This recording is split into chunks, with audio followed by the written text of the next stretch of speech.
Game over.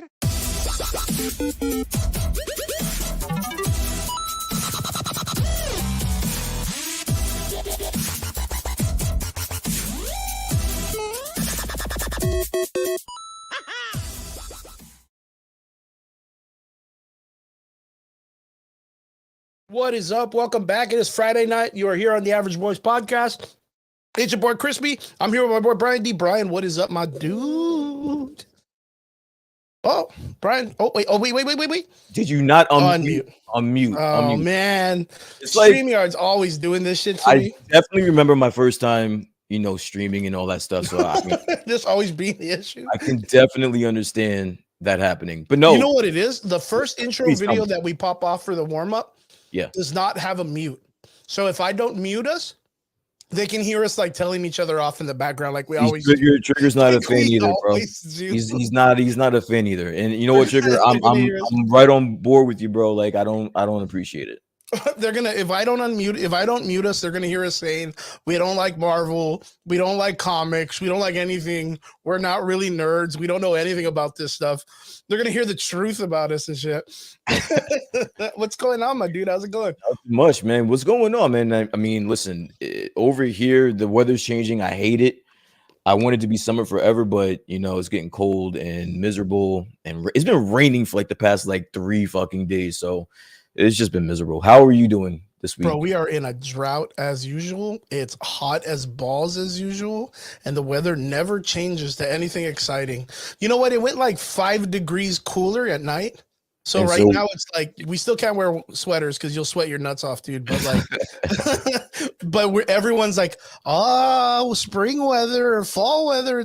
Everyone's getting excited. It's not even close to being cold yet. So wait, so the spring's there. Like, how hot does it get? Like, what is It's it like? always in the hundreds. Like shit's always in the No, hundreds. that's dude. not spring. That's summer, bro. Like, what are you talking That's about? Fucking valley is summer all year long, dude. You're in constant summer. That's why- actually not a bad thing. That's not a bad thing. Have to be. I don't know if it's like this everywhere. I may be a crazy 98 person, plus. See, but do you understand the concept of winter Texans? no, I need you to explain that to me. What's up, Triggs? How you doing in the comments, my boy? What is up, my dude? Winter Texans are white people Oh shit! here who we go. travel all the way down to Texas during the cold weathers in every other northern state, Okay. and they congregate down here like birds, and they Okay. stay down here only for those months, and then they bounce back out for summertime. Where exactly are they staying at? Like, is there like a certain area where they like to congregate? I mean, and that's all a that good question. I mean, there's a lot of them. There's a lot of like mobile home parks that cater to people that come down just for those months, so they can come in and park their mobile homes or RVs or whatever. They can stay here and kind of venture in. A lot of them kind of, you see, Triggs knows. A lot of them kind of go towards the South Padre Island area, which is what we were talking about earlier. Okay. Which is like spring that's break. not. And, Listen, that's not bad. That's not a bad area to hell move no. to if you're gonna stay down there. Yeah. oh, no, it's But not- you it's know not a what? bad I'll be area. damned. Listen, I guess this is just like the East Coast to me, but I'll be damned if I fucking go somewhere where it's hot like that and then stay at an RV park. I'm sorry, that's You not just my stay in the idea. heat and shit. Yeah, no, I'm good. You know, with that. RV parks aren't that bad though down here, man, because everything, like I said, like it's just ranch country. So like it's just flatlands, like it's not big city, like holy And shit. see, that's a I good think I need question. the city. I think that's what it is. I think Like- I need the city nearby if I need to. By chance, are there mobile home parks like in city? That's a good fucking question, because that's like I've never even thought there would be like mobile home parks like inner city New York. I doubt it. I fucking doubt it. Yeah, not in inner city, but I mean, there's like the projects. I guess that's probably the equivalent. And they got mobile homes Like, out there? no, I mean, it's more like a housing, like the housing projects. Like when you think of New York, and you see these high buildings with people just living on top of each other. Those are more than likely a housing project in New York, and that's what I would think is the equivalent to an RV park. And you know what? It sounds fucking wild as shit, but I've always wanted to live in like a place like that, like to where I'm it's sorry, like what the housing like that are like double decker houses and. that appeals to you? Well, I mean, just because I've never seen anything like that in my life. Like in the sense of like where I live, you know what I mean? Yeah. Like that's what's really weird is like for yourself and anybody that lives in big cities like that, seeing your city from like 5 stories and above, that's not uncommon. Because buildings go what are the smallest buildings that you guys got in like inner city New York? Like 15 stories? I guess, yeah, give or take, yeah. Like that's like we only have 2 buildings that go up to like 10 stories in the state. All right, it was not the fact that you want to live in something like that. You're just in awe of buildings that are higher than 6 stories. No, you just like tall buildings, Chris. Like yeah, if that's a thing, if that's your thing, you can just say that. It's fine. No. But I'm talking about like the life experience of like go to work, come back, and you go up a couple stories and live in a house where like you're living with literally hundreds of people, the top and bottom of you. I think that's impressive. There's something about it that's like, I mean, yeah, it could be a really shit situation. I could be like the worst of the fucking worst. Fucking Jeffrey Dahmer and a half living next to your house and shit. And I'm saying the odds of that happening are extremely high because you have like 1,000 people living on top of you. Yeah, the condensed. So like just the odds alone are not in your favor in this situation. Like you're gonna run into somebody that's nuts. Oh yeah, yeah. The opportunity guaranteed for that, like straight up. I mean, chances are superheroes out there, man. And listen, and chances are he's living like 2 stories above you. Like he's about to make you some fucking turkey or ham sandwich or something. He about to give you some cool shit. What are you drinking, man? I'm just drinking a beer. What are you drinking, sir? I found an energy drink called Nerd Focus. Oh God. I don't know if it's gonna help me with my nerd abilities, but I don't know. What is it supposed to do? Like enhance your nerdness? Dude, that would be great. If I started doing math equations and fucking geometry, I'd be down. It tastes all right. I just got it at HEB. So it's like Adderall in a can. Adderall in a can. I was hoping. But you know what? Shout out to George. George, I ran into at what's up, Georgie? How you doing, my dude? Came down to Anime Fiesta, which was an event we had this past weekend, which was fucking fantastic. And he brought me a G Fuel, but it was Compound V flavor from fucking the boys. Bro, the energy drinks, bro, like that's your thing. Are you not big on soda or water? Is just like energy drinks? I mean, I don't really get a lot of like hype from energy drinks. Really? But for some reason, they're just like the new Coke to me. Like the flavor is what really kills me. Like I love the flavors of them. Some of them, not all of them. Like the watermelon flavor Red Bull is like, fuck, it's so good. You know what I don't like about like energy drinks is like the crash afterwards. I don't really get that. Really? I get no crash. I get cranky as hell. It's because I'm always like a peppy, like let's go, like kind of person already. Yeah. So when I drink one, I feel like it just balances me out. If not, I feel like, you know what, it's gonna sound stupid. I feel like Paul Blart. Like when I get sugar, I like calm down. Like my regular energy levels are back to normal. But if I don't get sugar, like I start to like, I don't know, freak out and crash without sugars. But yeah, George bought me a G Fuel, which is I guess like a gamer style energy drink. It's been around for a good minute, but they have a Compound B flavor, and man, it was super delicious, dude. Like it tasted like almost like a coconut Sprite. Okay. Like that's pretty much what it tastes like. Like that's it, and it was super delicious. With Brian just pick up energy drink. With he's teaching me. Xanax ginseng. Taurine, isn't that like cow piss or like bull piss or something like that? Isn't that what I read somewhere? I hope not, because that's like in everything, man. What if that's like the thing that gives you the energy, bro? I mean, you found out through research that taurine, which is look Jeffrey Dahmer-esque, everyone. If you were to look up ratios, the human person probably eats like 10% of human meat like throughout their entire lifetime. Why do you know that fact? I don't know. It's just random shit. Why is that a thing? Why was that studied? And why do I you guess know it it? was just one of those things like people in fast food that like when they cut themselves or like shit, it gets in your food or whatever. Like it's just I don't understand that logic. mafia, You're telling me the mafia. That's got to be about it. That's the so only what other way I can think about it. you're telling me is that when someone is cutting up the food for me, they're chopping little pieces of themselves into There my food. has to be a ratio for that. And I don't even want to fucking look it up, dude. Listen, I do not want to look it up. I would suspect that if someone chops their finger off while they're making my sandwich, that's the end of the sandwich. I don't It's the expect end of the day that. for that dude. He's gonna go to the doctor. He's gonna I'm not expecting that sandwich to wind up on my plate, is what I'm saying. just straight up not cooked. His fucking finger just in your sandwich, dude. No, that'd be horrible, man. So again, I have not taken the opportunity to watch the Dahmer show, Oh god. the Dahmer Declaration. No, at But, this point, just let it go. yeah, It's not I'm worth not. I'm not really gonna rush. If it Yeah. happens, it happens. Like I'll probably eventually check it out.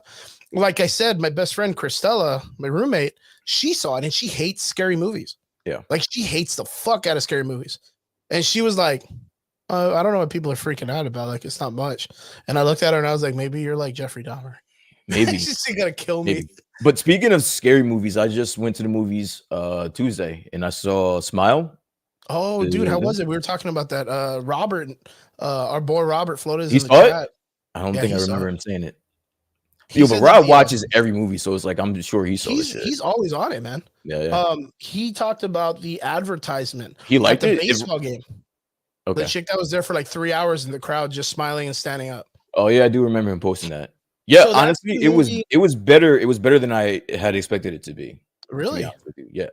And that's because like the premise seems very like cheese, right? Like it's like those It's- cell phone movies or like the text movie. When I Yeah. heard like, oh, Smile, I was like, oh no, it's gonna be one of those like, don't answer the text because if you do, like the Flash is gonna come and hand job you when you least expect it or whatever. Like I thought it was gonna be one of those. But I've been hearing some good reviews about it. What'd you think about it overall? Give me a I thought it breakdown. was I didn't know decent. we're gonna I talk mean, about as a scary movie, I thought it was decent. I thought, like you said, like the story itself wasn't really the selling point here, but they do give you some scares in it, and it's definitely creepy as fuck. that. What's it It's about? it's so spoiler alert to anyone that hasn't seen it. The premise of the movie is like there's this evil entity that travels from person to person via the person previous killing themselves in front of them. So it's almost like a curse thing. Like if you watch someone that is killing themselves right in front of you, then that curse gets passed on to you, and then eventually you'll kill yourself in front of somebody else. And there's one way to break the chain. I won't spoil that. And it's something that's fucked up. So it's either you do this fucked up thing or you kill yourself and pass it along to somebody else. There's really no other choice. And that's like the point of the story is like there's no way to beat this. And there is just the one, but it's really fucked up. So Oh shit. So overall, you thought it was pretty good? It yeah, wasn't too totally. cheesy? It wasn't. No, listen. Over the past 20 years, there's been a lot of cheesy, scary movies, and I don't put this one on there. Okay. Good stuff. Good stuff. Well, shit. Maybe we'll go check it out. I haven't really had the opportunity. I mean, I just saw a little bit of advertisement about it, but I mean, those kind of movies, like I said, they're kind of cheese, so they don't really catch my eye. But for knowing that you and of course Robert, yo, what's up, Rob? Rob just had the you just opportunity to checked go in. check it out. Rob, what did you think of that Smile movie? Because Smile, I man. saw it. Yeah, I saw it Tuesday. I want to know what you think. And shout out to all those people that got your Black Panther tickets.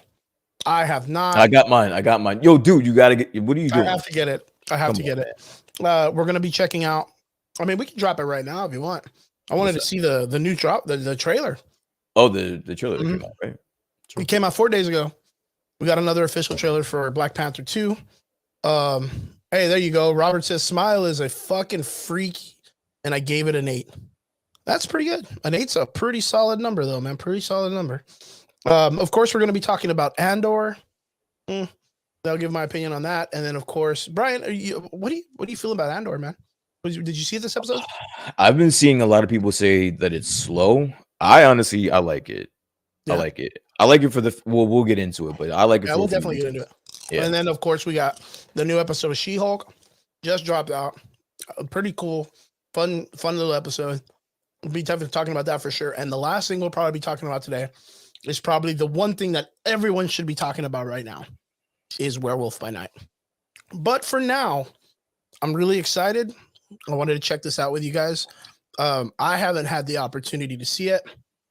Black Panther dropped a trailer 4 days ago, and a lot of people are saying it's super cool. Let's give it a check, man. Yo, what's up, Alex? What's up? We're about to see the new trailer for Black Panther. Watch it with us.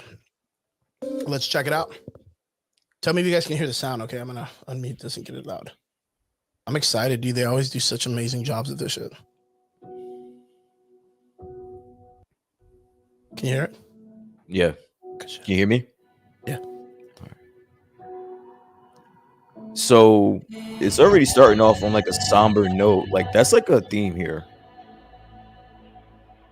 There's so much emotion in this, like Only these the last most couple broken of people. episodes. I'm so interested in seeing how Shuri, like, Can be Yeah. What do you think that ceremony? Like, how long do you think that's gonna be? like the one that they're gonna have.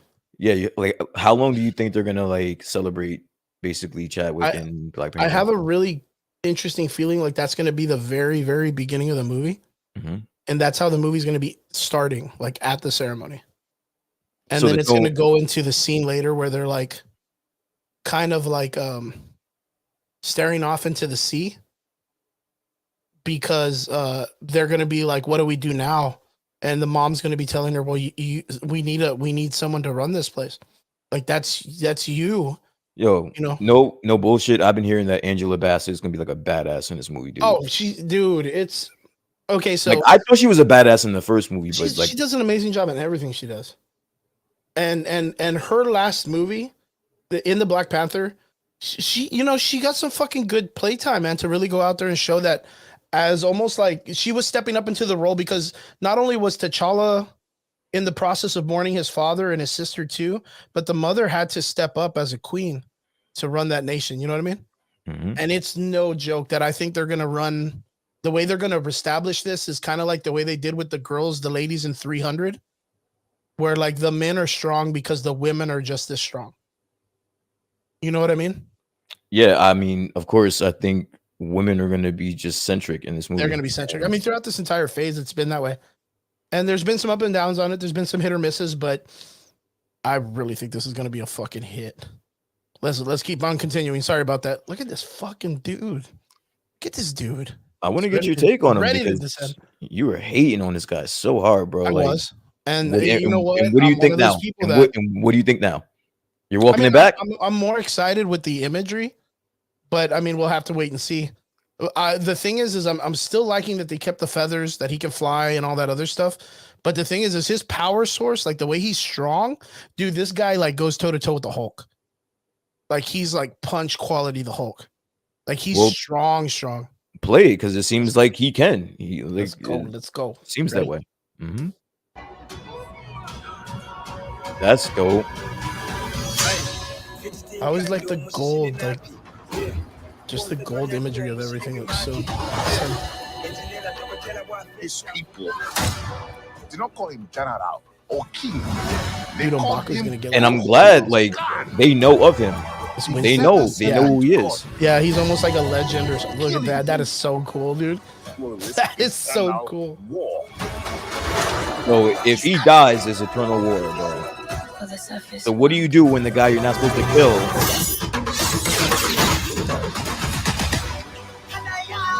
The guy you're supposed to kill is bugging, but you can't kill him. I want to see that.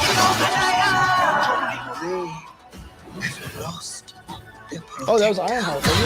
Yeah, that it was. Yeah. Oh shit. It's our time to strike. Yo, dude.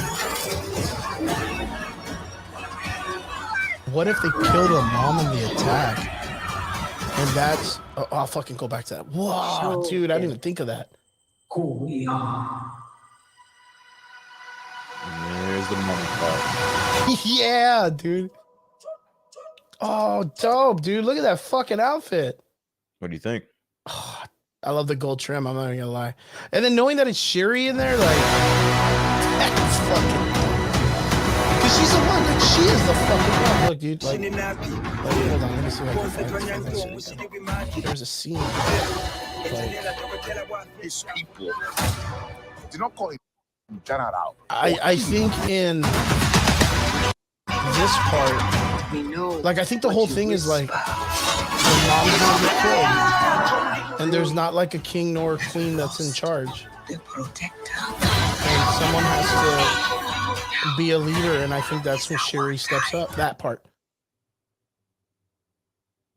Like, I think this is gonna be in the later scene where the mom dies. That'd be hardcore. That Sherry- dude, that Sherry- would be a huge, like, huge move for Marvel to do. Yeah, Because that would put a lot of pressure on Shuri as a person, like, to become a queen. she wouldn't have anybody left. That would be Nothing. it. That's it. That's wild, dude. Yeah, I didn't think about that. I mean, if that's true, that will make for a very, very interesting Storytelling, man. movie. Yeah. Look right here, dude. Look, watch. Look, that's Oh, her. you think Namor And kills look, her? he's and right here shit? in the window. That's Namor. I don't think she does right there. That's too easy. But he's about to break the window. Or maybe Damn, he that's does. fucking wild. And then they showed the scene with him, like, jumping at this one. Someone sent me that in another trailer. Yeah, dude, check that shit out. He's like sky coasting. Here. Man, dude, I'm so fucking excited about this. How do you feel? So- Okay, I have to ask though. I was gonna. Yeah, go ahead. Go. This goes to anybody out there. We're all excited. That looks fucking fantastic. 10 out of 10, the whole damn thing. How do you feel the necessity of having someone like Ironheart in this film by herself? Like, as an entity, knowing that you already have this big movement where you have the death of T'Challa, Mhm. the attack of Wakanda, the introduction of the Atlanteans, or at least them making some noise towards the Wakandans. We don't know if I mean, we do know that there's already been because of the way M'Baku talks about it, they do have an established idea on who these people are and what their lure is and who their king is about and whatnot. Mhm. But what is this idea that we're gonna need like a third party hero to jump in like Ironheart, where it's like a whole introduction to her character? Do you think it'll be kind of like misplaced, like in the whole entire aspect? No, I don't. Being that this character is going to get her own. What is it? Oh, is it series or a movie? Is Ironheart supposed to be a series or a movie? Whichever one it's supposed to be. You gotta introduce her first, and I think this will be a great way with so many eyes. There's gonna be so many eyes on this movie. So what a better way to introduce a next big character into that we're the pushing MCU. And especially being that it's a young character, you could have this character for a very long time. So why not get as many eyes on her as quickly as possible? I think it's a smart move. And I don't even necessarily need her part to be written well because it's not about her. It's going to be about Black Panther. Yeah, because that story. I when I was thinking about this before is like, okay, cool, we're gonna get Ironheart, right? Riri Williams. How does she kind of correlate in a story in a world based on tribes? Bro, they're gonna find a way. They're like, well they did in the last movie. The last movie they introduced us to this like this outreach program for intelligent kids in the projects, where they're taking kids and they're bringing the Wakandan like technology to help like better educate people in society in America. Maybe Riri Williams, being that she was so young, growing up in America, that was the opportunity. She was inducted into one of these places. She showed a lot of promise because in the comic book, she's like smartest person in the world, 13 years old, MIT. Like there's a bunch of things that she gets to do in the comics. And a lot of people were kind of like, there is already 2 or 3 characters like that. We have Moon Girl and Dinosaur. Moon Girl is an Inhuman with a big red dinosaur. Mhm. And she's like the 3rd smartest world, actually the smartest person in the world above Reed Richards. But that's always like a kind of like a shot like everybody takes, like, oh, I'm smarter than Reed Richards, smarter than Reed Richards. Anytime they introduce a smart character, they have to plateau him against Reed Richards. But you know what? That's great because that's the benchmark. I like it. That's the benchmark, yeah. But like then they end up always going to Reed Richards for the answers later. Like that's just what they do, yeah. Yeah, that's what he does. I think this is a way better introduction to her character. It's more natural. It's organic. It was such a good placement for that system in the last film. I honestly think even if it was a bad placement, I think there's just going to be too many eyes on this project. I mean, easy writing. They just call this like that. She's from I don't know, Manhattan, name a place, and she's studying abroad. She gets to study abroad. Like she won the got the highest score, get to study in Wakanda. The smartass award, yeah. Right, and, yeah. You gotta feel that, right? You're like, that's why she comes in. She sees Siri. She's like, "What's up, dude?" And she's like, "What's up, girl? Like, it's good to see you. Like, welcome to the team." And yeah, so, man. You know what, Sherry? Just leave the card to the science experiments. The new kid, like leave it to the new kid. Yeah, bro. You get your own Shiri in this. I got it from you. I like that Shiri gets her own Shiri in this film coming up. Fucked around and built herself her own fucking Iron Man suit and shit. Yeah. I mean, but then again, like with all the technology they had in the first film, you know they have the technology to keep building that shit and more. Yeah. Mm-hmm. So, what do you feel? Honestly, I can't wait. Again, I already bought my ticket. And I'm gonna be on you, boss, every week until you get your ticket. Yeah, you've been texting me every day, man. You know what it is? Because it's like I don't want to be like I think the that only guy watching it. I don't want to be the only one that watched it and then have to come in here all hyped up and wired and shit. And you're just like, dude, I didn't see it. How many more days we got left? It's November 11th or some shit like that. So you got some time. You got plenty of time, bro. Catch us up a little matinee. Go ahead. As of now. 4 days ago. Okay. It just premiered. All right. That trailer we just saw on YouTube under Marvel. Where's it at? 21 million views. Sounds about right. Are we looking at the next biggest film that's going to hit the box office or what? So yeah, I and you know what? I relish these times where I can come back on stream and be like, I was right. But you know what? The numbers haven't come out yet. But from everything that I've seen so far, this movie is going to break everything. Oh, most def. It should. It has the ingredients, whether happy or sad, just for this to be out of this fucking world. Okay. And I wouldn't be surprised if it ends up being, hitting the top gross in a weekend. Oh, most def. So we'll see. Easily. So it's pretty safe to say confirmation. Shuri's the new Black Panther. You're saying that. I don't know. I don't know who the new Black Panther is. And you know what? I'll say this. It's because of the fact that I know or that I've read that she is not interested in being the Black Panther. Oh, Letitia Wright, right? The actress. Yeah. She kind of wants, I guess with all the problems and stuff that came with this past like filming, she's just kind of like, I'm done with it, man. I don't want to be a part of this no more. And honestly, since the beginning of me hearing, behind the scenes stuff for this movie, it's all but like confirmed that she's only going to do this one time and then that's it. Like she's like, but she has to be on contract, and it don't matter if she don't like the filming or not. If you look at Letitia Wright contract, Marvel contract. What about his contract? I wonder how many she signed for. It doesn't matter, honestly, because like you can't have the person that's going to take over the Black Panther mantle disgruntled. So if she's telling you she's only doing it the first time, if I'm an executive, I'm saying, yo, fuck that contract.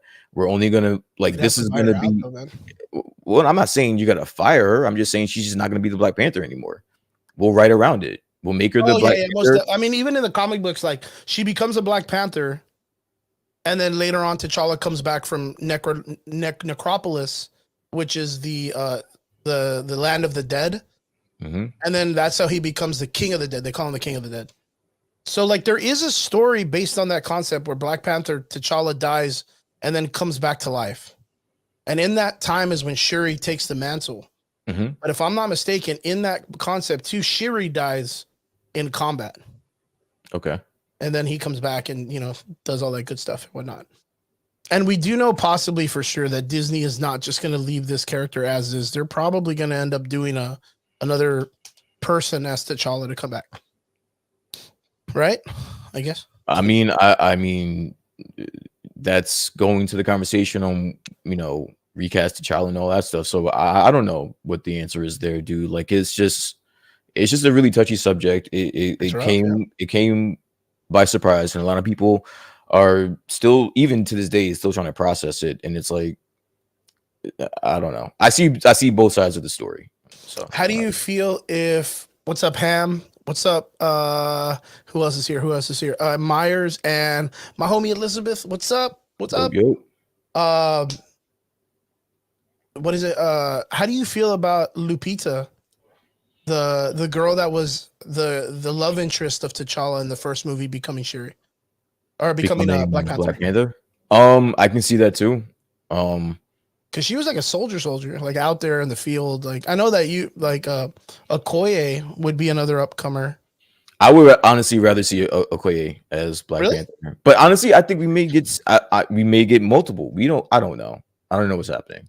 You see, there's a part of me that would love to see multiple people take the crown, or not the crown, just the Black Panther. I think, and that's what I heard. That is a possibility. That's what I'm saying. Like, I want to see Okoye do it. I want to see fucking M'Baku put it on. I want to see Lupita put it on. And then at the very end, like after witnessing everybody put it on the line to make honor to T'Challa, like Shuri comes on and puts it on, and everyone's like, "Boom, we got her." Like that would be a cool like build up for the character.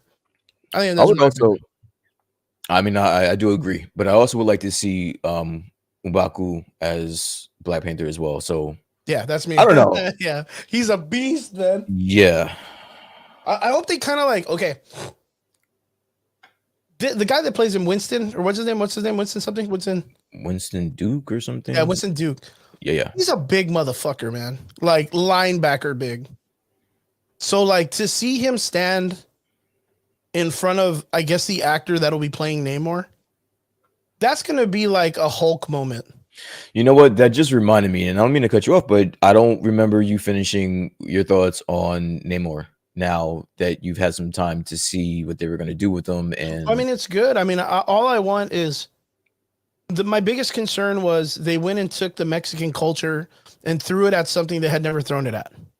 All right, let me stop you right there. Now, do you feel?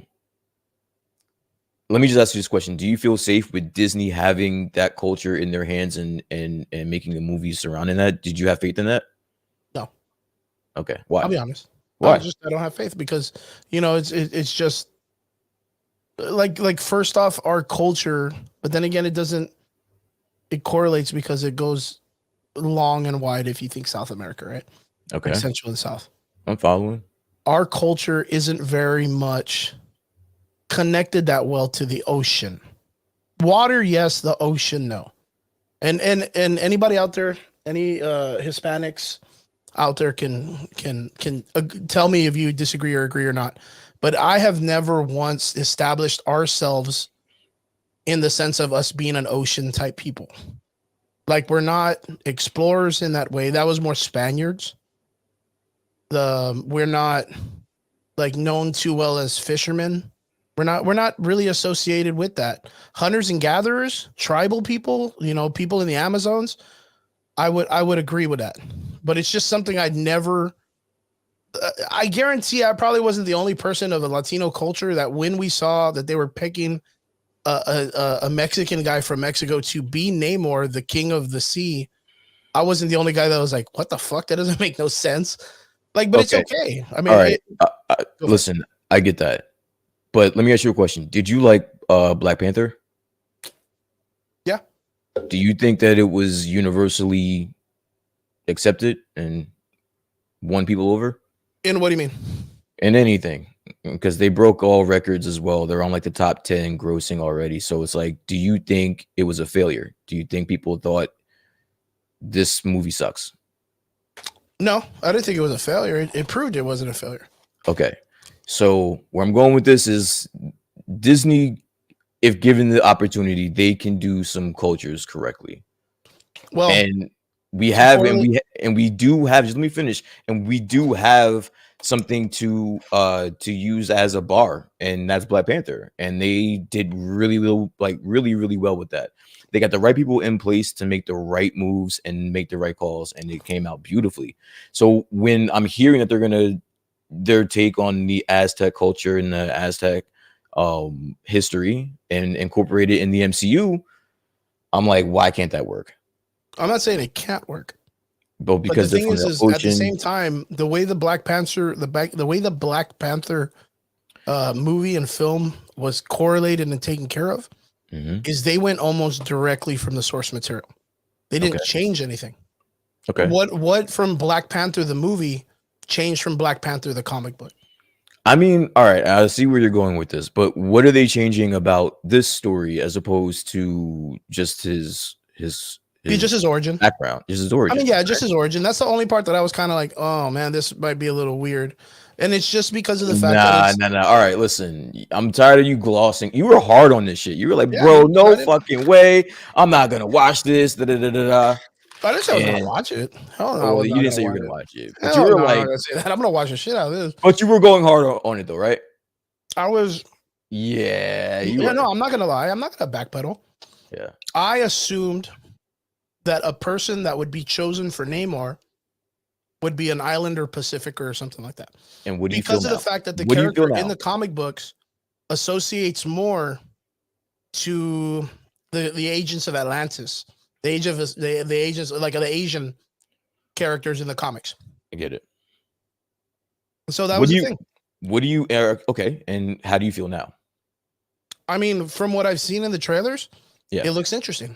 Okay, It looks So you're on very board. interesting. so you're on The board. character looks beautiful. I'm not gonna lie. Like the color scheme, the costume design looks fantastic. The guy that's playing the role, his excitement to be a part of this and to bring this character to life, it brings some part of me I'm interested because I can see that there's heart involved. They're either gonna knock this out the fucking park, excuse my French, or it's just gonna be completely bad. I don't think this movie is gonna go in the middle. I don't see that happening. No, I don't see it going in the middle. I mean, being that it's literally, I mean, we talked about this like right after the passing of Chadwick Boseman, that all eyes are going to be on this film. There's no way that they're going to bring any weird politics, any weird stuff that they've brought in any other of the films that they've been bringing out in this phase. They're not going to touch anything like that. They're just going to be like, yo, we want a masterpiece. Just bring us a masterpiece.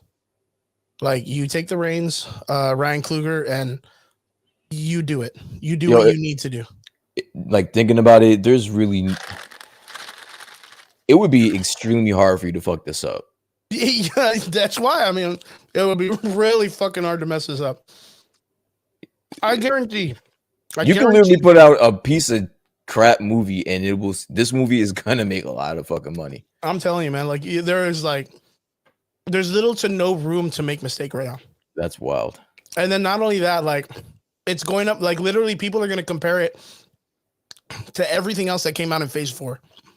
What do you think is going to reign close to what this movie's going to do? Shang-Chi. I think if there is a movie That could come close.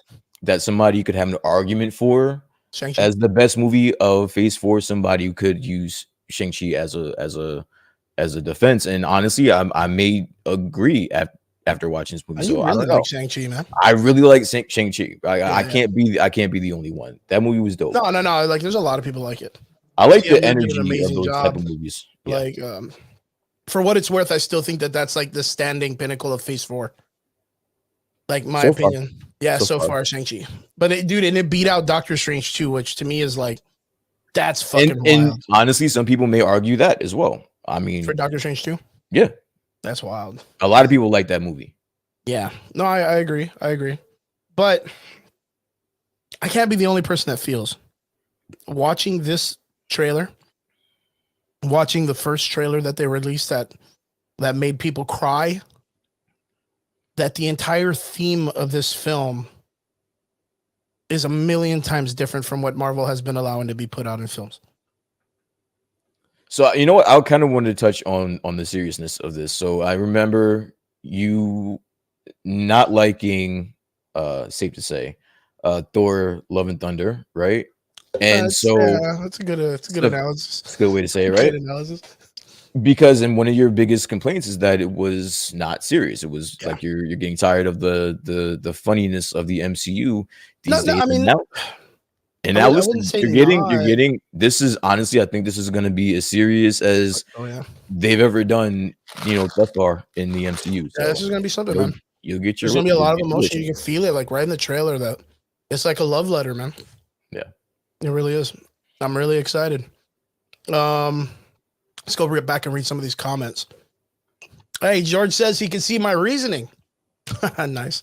Vince Weaver says he's digging the new Namor, which I believe that we all are. And all Hispanics everywhere are a little bit more happier every time we get a new trailer drop. So it's not too bad. I think we're going to see a lot of Namors next Halloween. And at every Comic Con, just a bunch of dudes in underwear and little feathers on their feet and shit. Lucky you.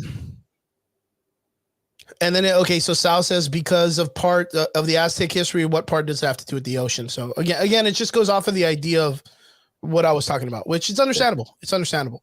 So, but again, we can't hate it before it comes out.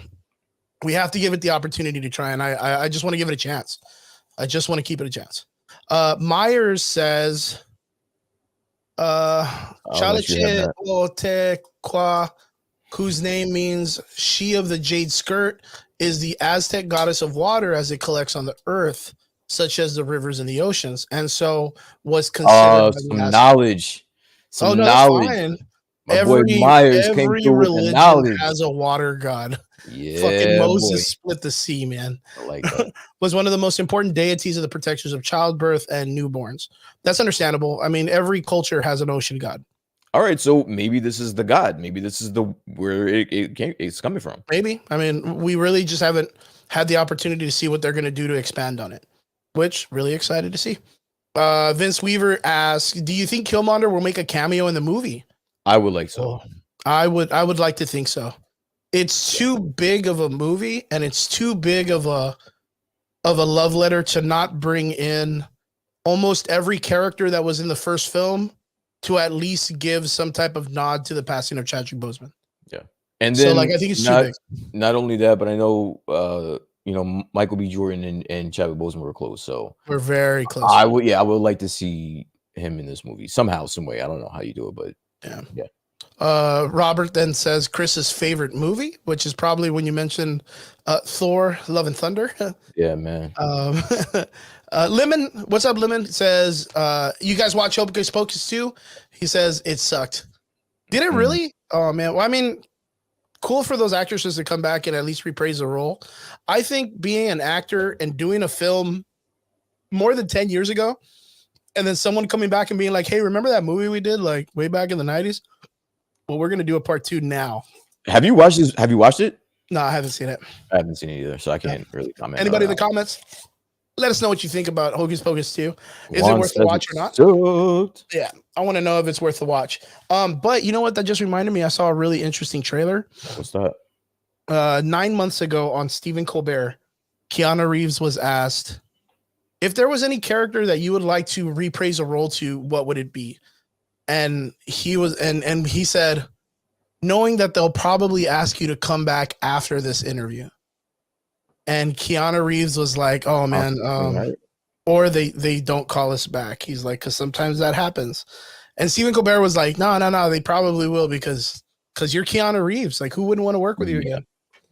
And Keanu Reeves then goes, "Well, if there was one character I would like to reprise, it would probably be John Constantine. I've always wanted to reprise that role." And the audience just goes nuts. Everybody loved that movie. And Stephen Colbert goes, "Dude, why not? Why wouldn't you want to be? Why don't they want to do that?" And he's like, "Believe me, I've tried." So it was one of those things. Like 9 months ago, he was asking these people if he would have the opportunity to come back and reprise the role, and lo and behold, like 2 weeks ago, we got the thing that he's going to be coming back to the DC universe as John Constantine. Were you ever a big fan of the John Constantine films?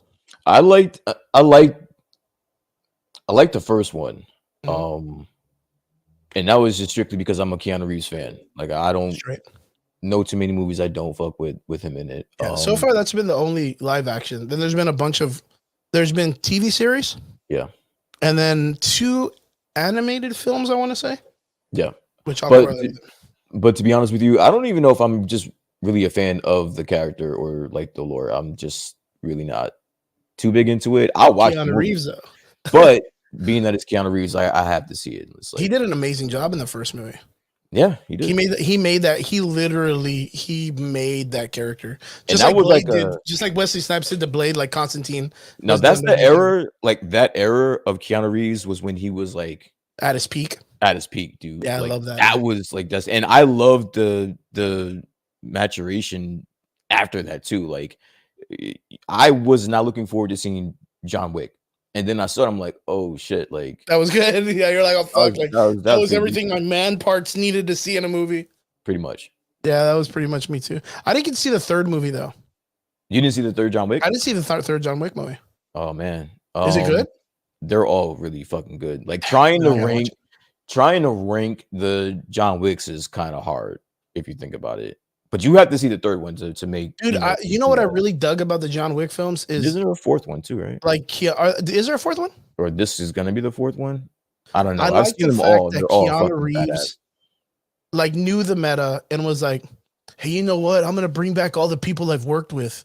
And he Yeah. brought back like dudes in the Matrix and fucking Speed, and he practically hasn't brought back Sandra Bullock. Like there's like a million people this guy's brought back just to have in the films that he's worked with, like in all these other films, just to have them in the John Wick films. Yeah. I think that's so cool. I think Keanu Reeves is like my favorite human being on the planet. I think it was Kevin Hart. He just did like an interview. I think it might have been like Dream Champs or something like that. And he said that one of the most interesting people he's ever met in life was Keanu fucking Reeves. Dude. And he That's was like, awesome. it's just like, this guy's a hermit. It's like, you can't, there's no one that has a direct connection to him. Like, you can't just, he's off the grid, number one. And number two, like, he's got like 2 or 3 people you have to go through to get to him. Like, it's extremely hard to get that guy. Unless you're that one family that ran into him and invited him to their wedding. Yeah. And then Or if he you're just shows up to randomly, the if you're just wedding. randomly riding the subway in New York, you may bump And he's into him, just some fucking shit like eating that. a Yeah. sandwich. Yeah. Like, you just may see him super I love that fucking dude, man. rich. I fucking love Super everybody's rich. interaction with him.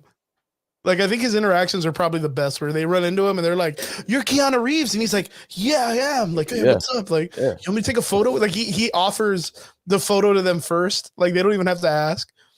Dude, the guy's just a great dude. Like, just a great dude. All right, so Vince Weaver, I'm sorry, I have to stop you right there. I'm sorry, Okay. sir. Vince Weaver in the comments, he asked a very uncomfortable question to Oh, I me. dropped the Skittle. He asked, "Have you guys seen the movie Speed?" Like the movie Speed? Like yeah, Keanu the Reeves movie. Speed? Like Sandra Bullock Keanu Speed? Reeves. Have you seen that movie, sir? Once or twice?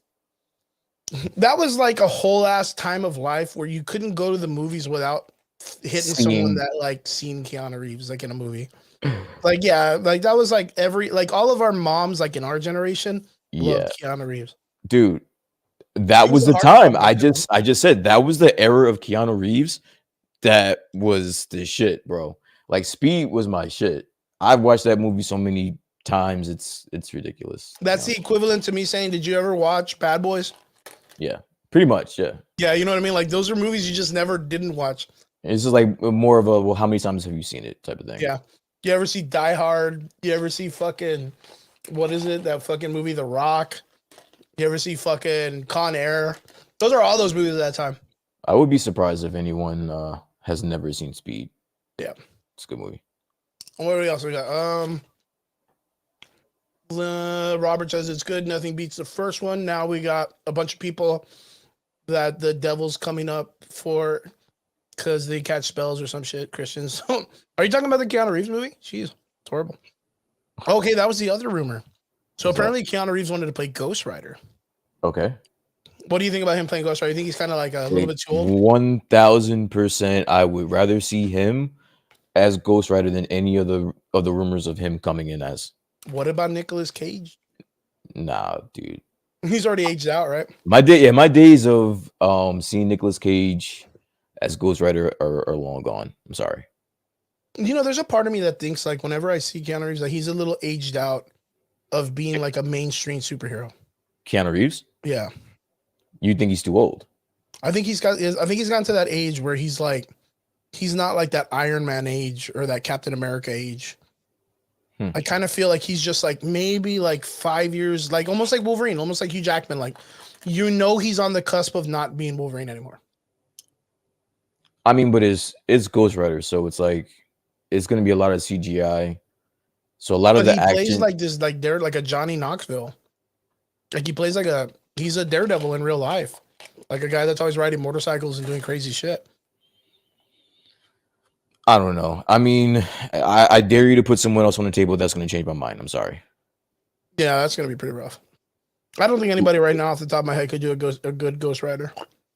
Or not even a good Ghost Rider, just one that I would rather see as opposed to Keanu Reeves as Ghost Rider. I'll throw it out there. What about the young guy from Sons of Anarchy? Okay. What if he played Ghost Rider? He's a good age. I haven't seen him in anything since Sons of Anarchy, though. Mm-hmm. I've seen a shitload of Keanu Reeves. I can see it. I mean, he plays some pretty good roles. He's a good stout dude. Like, I mean, he's got some muscles on him. He knows how to ride a motorcycle, so can't go wrong with that. That's true. Vince says he could see Darce Montgomery. Let's see who this guy is. I want to see who. I don't know who that is. Should I? Who's this person? Let's see. He's an Australian actor. I'm gonna leave you to the Oh fuck yeah, you do, dude. It's the brother, Max's brother from fucking Stranger Things. Max's brother. Oh, Billy. the dickhead. Yeah, the dickhead Billy, dude, as Ghost Rider. Oh wow! All right, I'm about that shit. Did you know he was the Red Ranger in the Ghost Ranger, the Red Ranger, the Power Ranger movie? No, he was the Red Ranger in the new movie. I did not see the new movie. Have you seen the new? Yeah, movie? I saw it. Really? Yeah, it was all right. Okay, I was gonna say that was my follow-up question. It was all right. Like for it being like a reboot of the franchise, I kind of felt like it still had its Saturday morning cartoons, but they wanted to put like the F word in it every now and then. Like it was like that, trying to be edgy that way. But I just feel like they don't quite get that genre of storytelling and be able to cross it. Because to me, dude, nothing's gonna beat the original Power Ranger movie. Like, do you remember the old school one that was kind of like the Ninja Turtle-esque vibes? No, you're probably right. The first one was probably the best one, as far as I'm concerned. Because there was just something about it. Like, there was just something that was like whimsical. It was fantasy. It didn't take itself too serious. The costume designs are great. This one, like the costume designs look like Venom, edgy Spider-Man, like fucking crazy shit. Look like super wild stuff. I think it just took itself too serious. I have no plans on watching that movie whatsoever. Saul brings up another good actor, Norman Reedus. Norman Reedus. I kind of feel like he might be, because the thing is like I was thinking about this the other day because someone asked me, and they go, "Yo, how do you feel about them doing a new Boondock Saints movie? You think that would be cool and bring back Norman Reedus?" I don't need that. I was like, they're both pretty old, man. They're both older guys. Like they don't look anything like themselves like back in the Boondock Saints time. Listen, I am a huge Norman Reedus fan, and I haven't seen him on anything besides The Walking Dead. So if he can get that gig, I'm all for it. Like he needs more work. I know he's tired of fighting zombies. I know you have to be. Yeah, because he's been fighting zombies with that same tired ass crossbow for like the last 10 years. He's got to retire that crossbow and that vest soon, man. Holy shit. And he can ride a motorcycle too. Boom. There you go. There you go. Yeah, I feel like Norman Reedus would be I think he'd be like a very dark Ghost Rider. Like I'm all for it. He's always brooding, like in all his films. Like he's always like real, like smoking a cigarette, real mysterious, eyes half shut. Like he's always just like, he's almost like a new age, like outlaw country guy. So I think he can pull that shit off. I think Norman Reedus would probably be my better choice over Keanu Reeves for Ghost Rider. Actually, the more that I think about it, I'm liking the idea more. Sir, is there anything else we have to lend to this topic which, once again, is actually the Black Panther trailer? So, we went way off the fucking. Well, even Marvel. I mean, the Black Panther trailer, like, I think we all said that it was pretty fucking amazing. All right, like we're super excited, but Myers says, "What about Zac Efron?" You know what? I don't think I need to see Zac Efron anytime soon. Dude, have you seen that guy's face? What happened to him? I don't know. I don't know. Does he look different? I don't know. It looked like he got plastic surgery in his jaw. Like his mouth looks like real. Like everybody's been like, Oh, he no went shit. Botox and all this other shit. But He apparently, like, did? He did broke though? yeah, he did. Oh But shit, what apparently, like, happened? have you seen it or no? No. No, I'm gonna show you, dude. I just brought him up because I was watching the fucking serial killer shit with him in it. I'm like, all right, I think I've seen it. Oh, it's not the Jeffrey Dahmer, it's the other one, right? Yeah, the Ted Bundy one. Dude, everyone fucking doesn't do this guy. They fuck him over so bad, dude. The only way that I could kind of find this was, I don't want to put it up like this because this is like really sad, but What are you putting up again? it's the picture, just a picture. So like, Oh, okay. you can see where like his jaw and his lips look kind of messed up, right? Why? No one could find a more advanced picture. Yeah, than like this someone had to that looks fucking like be like, yo, let me get his 15-year-old he's like picture fucking 14 years old in this compared to picture. his like fucking 38-year-old face. But Hold like, up. there was a lot of people that were talking shit because like he looked pretty stout in Baywatch, right? Like Didn't you go see. back, you watch Baywatch, and I mean he looked fucking top physique, dude. Like Okay. pinnacle physique, but it's Baywatch. Like he's another guy that's like, you know, he understands fitness, he understands, you know, being in shape. He's gonna get in shape for that role, especially if you're fucking partnered up with the goddamn Rock. I mean, you don't want to look like a fucking a Schmuck. can of soup next to this fucking dude. You know what I mean? Like, there's no way you're I gonna be mean, like. but there's no way you're not gonna look like that.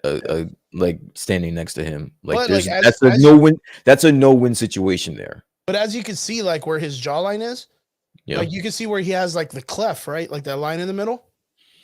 So what happened was apparently he had got, like, a lot of people don't know this, but he got like an accident or something. He like broke his whole fucking jaw and almost died. Like, Shit. so now, like, if you see him, like his jaw, like the bottom line, like they opened the chin line.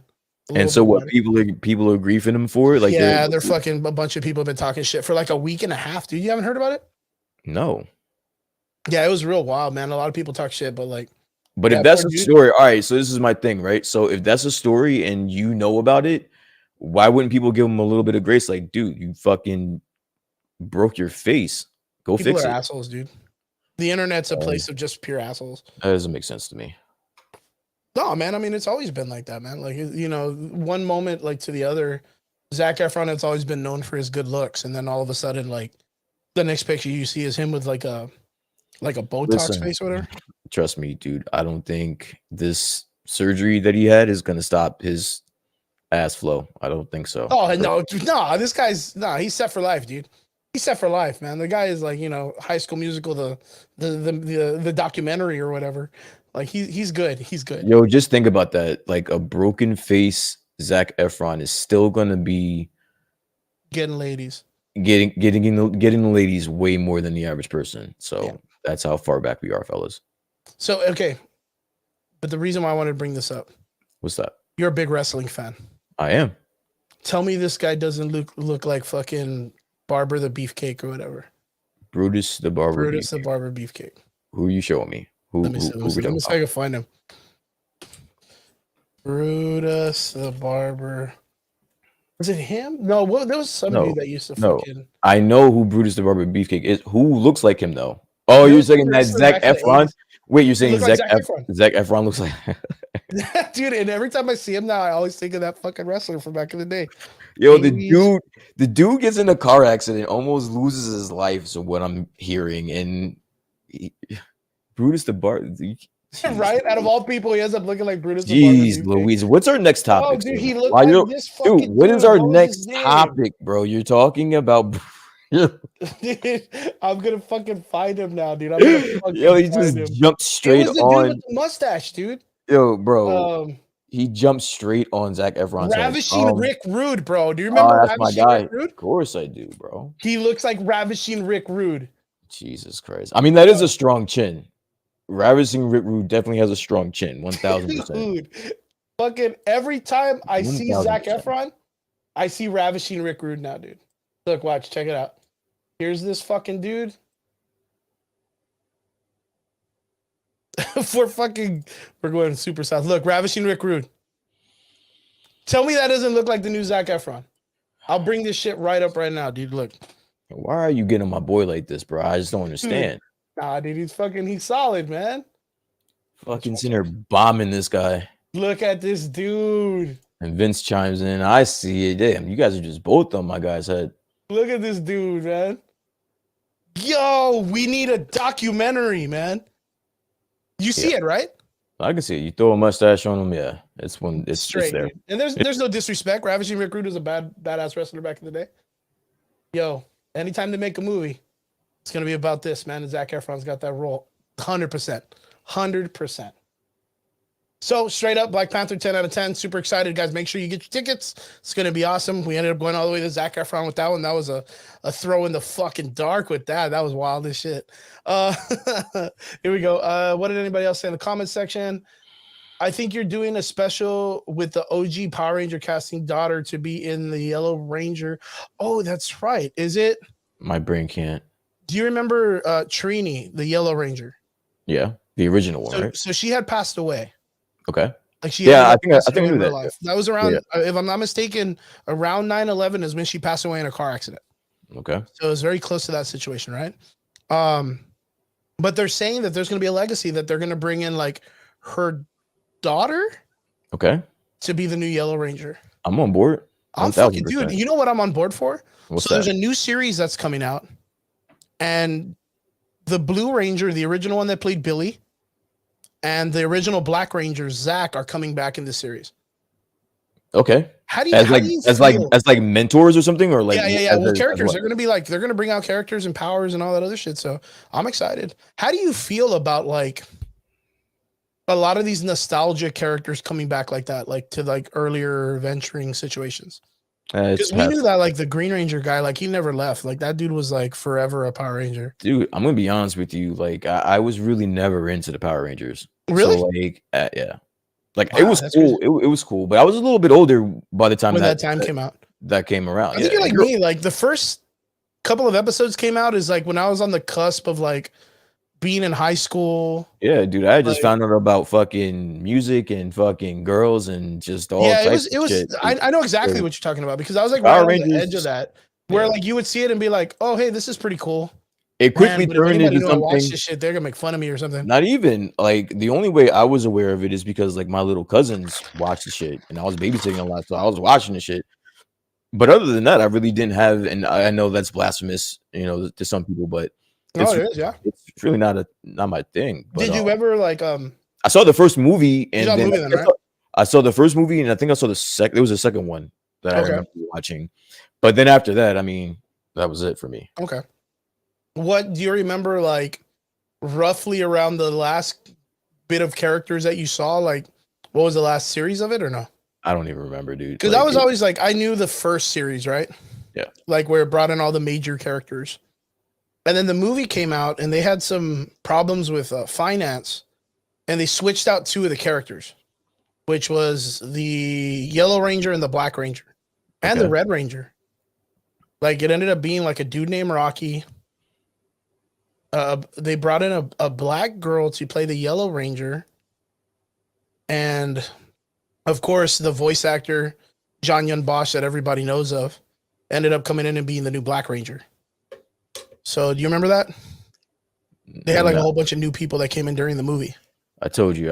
Oh wait, for Yeah, the you second remember. one, right? Yeah, no, the first one. The first That one. was the first one. They fought that ooze guy. Okay. I don't remember I just remember there being the. Okay, maybe you're right. I don't remember. It was so long ago. I have never revisited any of this shit. Like I just You know remember what's watching. really crazy is there is a whole new revelation that's coming out with like the Power Ranger stuff. Oh god. A lot of the older characters have gone off to create like their own Legacies. series. Yeah, dude. And Okay. some of them are like, yo, we're adults, so the show's gonna be very adult. Okay. So there's like killing and fucking murder and just crazy backstabbing and people turning evil and going crazy. It's pretty wild, man. It's pretty wild when you get to breaking into it. So really, really excited for what's going on with the Power Ranger world. That's just throwing some stuff out. We'll have the opportunity a little bit later to meet up with some of them like we have before in the past with the show here. And we'll be able to talk to some of them, which will be cool. But that also reminds me, October 29th, just to let people know, we are hosting a event called NanoCon.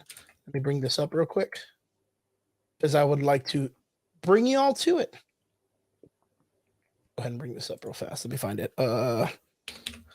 So for the people that are listening, what's the game? What's the plan here? Are you going to stream live from the event, or how is this going? What are you doing? Yeah, we're going to try to see if we can do it live from the event. If it's on the date, if it's on the 29th, I don't think I have to. I think that's the day after. I think that's on a Saturday. So I wouldn't even have to worry, which is cool. But of course we have, I'm going to show this right now. Or let me bring up a cool picture. I'm going to bring up people in the comments so let you know. 80s Brews by Game at Ham. These are some of the games we're going to be playing. So here it is. Just to let you guys know, 80s Brewery, NanoCon, October 29th, first volume, hosted by Games at Hand and Widowmaker. The Average Boys are going to be there. We're going to be there. We're advertising for it. We're letting people know what's up. Arcade tournaments, vendors, games, video games, you name it, you like it. It's going to be there. It's going to be a great time. If I'm not mistaken, the event is free to get into. You just have to pay to compete. So that's not bad. But check this shit out. So we have games that we're going to be playing. Bet, right? So we even have all of these games: Galaga, Killer Instinct, Miss Pac-Man, the sexiest little circle we know. Blitz, dude, a tournament for Blitz. So are these games that are just there that you can play, or these are going to be tournaments? These are tournaments, but they're games you can play at the club at all times. Okay. These arcades are there at the bar, but we're going to make them specifically for that. Street Fighter 2 and Tekken 7. So we're ready to go in Mortal Kombat 3. What's your best game here? Tekken, bro. Tekken? You're trash. Yo, Killer Instinct. And Blitz. Is that yours? Blitz is, dude, and NBA Jam? Oh, man, I love NBA Jam. Those are the superior games in this lineup. But check this out. Here we go. Boom. 80s Brewery, we are hosting a cosplay contest, and we got my best friend and my bestie. CC Builds Christella is going to be there. She's going to be dressed all badass. I believe she's doing Princess Peach. She'll be there as Princess Peach at the event, which would be cool for a video game tournament. And of course, myself, the crispiest of crispy. I'll be there hosting and doing my stuff. We're going to be doing $100 cash prize for cosplayers for first place. It's going to be pretty dicey, man. We're going to be throwing that shit super heavy. So anybody out there that's going to want to come and compete in cosplay, you better bring your A game, man, because we don't fuck around, man. We're crazy cosplayers, man. We build everything. But we just had an announcement last week. You know what that announcement is? What's that? We are bringing my boy, RJ Mitty, Walter White's son from Breaking Bad. He's going to be there at the convention with us, hanging out. Nice. That's pretty cool, right? Yeah. So he's a good friend of the owners. He's also a good friend of the show. The Average Boys. My boy RJ Mitty is an average boy himself. He's been on the show for a Star Wars debate that we did a while back when the last movie came out. It's going to be a really fun reunion. We're going to have a really great time. It'll be good to run into him again. He himself, of course, does work in LA. He does work through film and all this other stuff. And he has his acting office and all that stuff in his agency in Austin, but his family and his living quarters are in Brownsville, which is here in Texas, close to SpaceX. Nice. Him and his family are very important role models and mentors and just big leaders in the Brownsville area. They help alongside with the zoo, the Gladys Porter Zoo that's here. They're part of the Mitty Cultural Foundation, which is the one that helps rebuild Brownsville into a beautiful city. The museums, the cultural environment, the dude's family is super embedded in Brownsville, and they're doing great things. So shout out to him. I'm so happy that we'll be able to see him. I'm so happy he's willing to come out with us and hang out and do video games and all that cool stuff. So it'll be an awesome catch up for us to be able to hang out with him. So guys, don't forget October 29th at McAllen at the 80s Brewery. It's going to be a great time. Everybody's doing it. Everyone's going to be there, including you, including Brian. I'll be there. Tell you, man, I want to make you like a little TV and you can just be there and I can walk you around and you can just enjoy the event with us, dude. That's what's up. But you're going to be running around hosting and shit. You're going to be walking around with a mic in your hand, right? Yeah. Well, I'm going to be doing a lot of stuff, man. I'm going to be there making sure, just like Josh from Widowmaker, just like Ham running the arcades, we're going to be in there working our ass off to make sure that we make everything work fantastic. So how does all right? So you said you're going to be a judge, right? What are you going to be a judge in again? The cosplay contest. All right. So let me ask you a question. And I know you do this often. What goes into a good cosplay? What are you looking for as a judge? Like, what is going to gain you more points than the next person? So first off, how much build you put into it. Okay. So like, let's say, and for the people that are in, I listen, I'm new in this world, so tell me what exactly that means. So let's say you want to build a Mario Brothers like a costume. Yeah. Okay. So a Mario Brothers costume isn't really that hard. And shout out to the new trailer for Mario Brothers. That shit looks fucking dope. That looks super good, dude. I was super excited about it. Sorry. So what do you need to do, Mario? Red long sleeve shirt, red hat with an M on it, and overalls and shoes. I mean, anybody can pretty much find that. So if you end up, let's say you see a normal dude dressed up as Mario, right? Let's look up a Mario costume. Mario costume. If I type in Mario Brothers costume, I'm gonna get. You're about to just flame everybody now. Look at you. Yeah, I'm gonna get a bunch of Mario costumes. I'll get these two, right? You just couldn't stop at Zac Efron. You just got to start roasting everybody. Everybody gets loaded. Everyone's getting it. Everyone's getting it. We get these costumes. Yeah. Now you look at them and you're like, okay, cool. Like I know who those characters are, but I know for sure that they didn't build it. Okay. Like so, with that already in mind. Now, what makes you say that? Not to even dive into this deeper because we got to move this. But what makes you say that? Like, why can't you think someone? You could tell, like when you're up in person, you could tell because of the material. Okay. The material. Why can't somebody just get some fly material from somewhere and make this? Yeah, because like, look, like this guy's right here. Like, I can guarantee that's made. But you know what? I give props to that. That's pretty cool. Like they took the effort to build the costume instead of just buying it. Yeah. But let me show you a costume that I think is awesome. So that's the thing. So that's the thing that you look for is like if you feel as though someone didn't buy it. I mean, compared to this guy. Oh yeah, a lot of thought went into that one. Look at that. Like I know that's Mario. Yeah. But I know that this motherfucker was like, yo, I'm gonna take Mario to like the 38th level. Yeah. So when you look at that and you look like a whole group that comes up and they're just like that, you're kind of like, you got to take into consideration the time and effort that's put into that.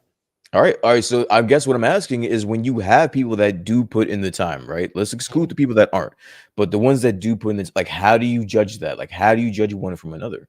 Okay. So usually like with me and Christella, we've put the time in ourselves to know what exactly it takes to put like into costumes. Okay. So when we look at someone who like sews a dress, but they just take two flat materials and put them together compared to someone that like, that takes the trimming, does the angles, do all this stuff. Like you can really tell where the time is put into it. Okay. Like that's kind of what it is. And that's kind of what we look for. We look at the time and effort put into the project, the materials used, and then once it's past that, because you're going to get people that do that shit. And then how do you judge those two people? So is this like a pageant style where it's like head to head, or you just everyone's on the stage and you're just like, yeah, okay, you won. Boom. There are some conventions that are kind of like they just get everybody on stage and someone goes by and does like hand over them. Oh, and no. The audience. Okay. Those are the ones I feel bad for. That's brutal. Time, I would never do that.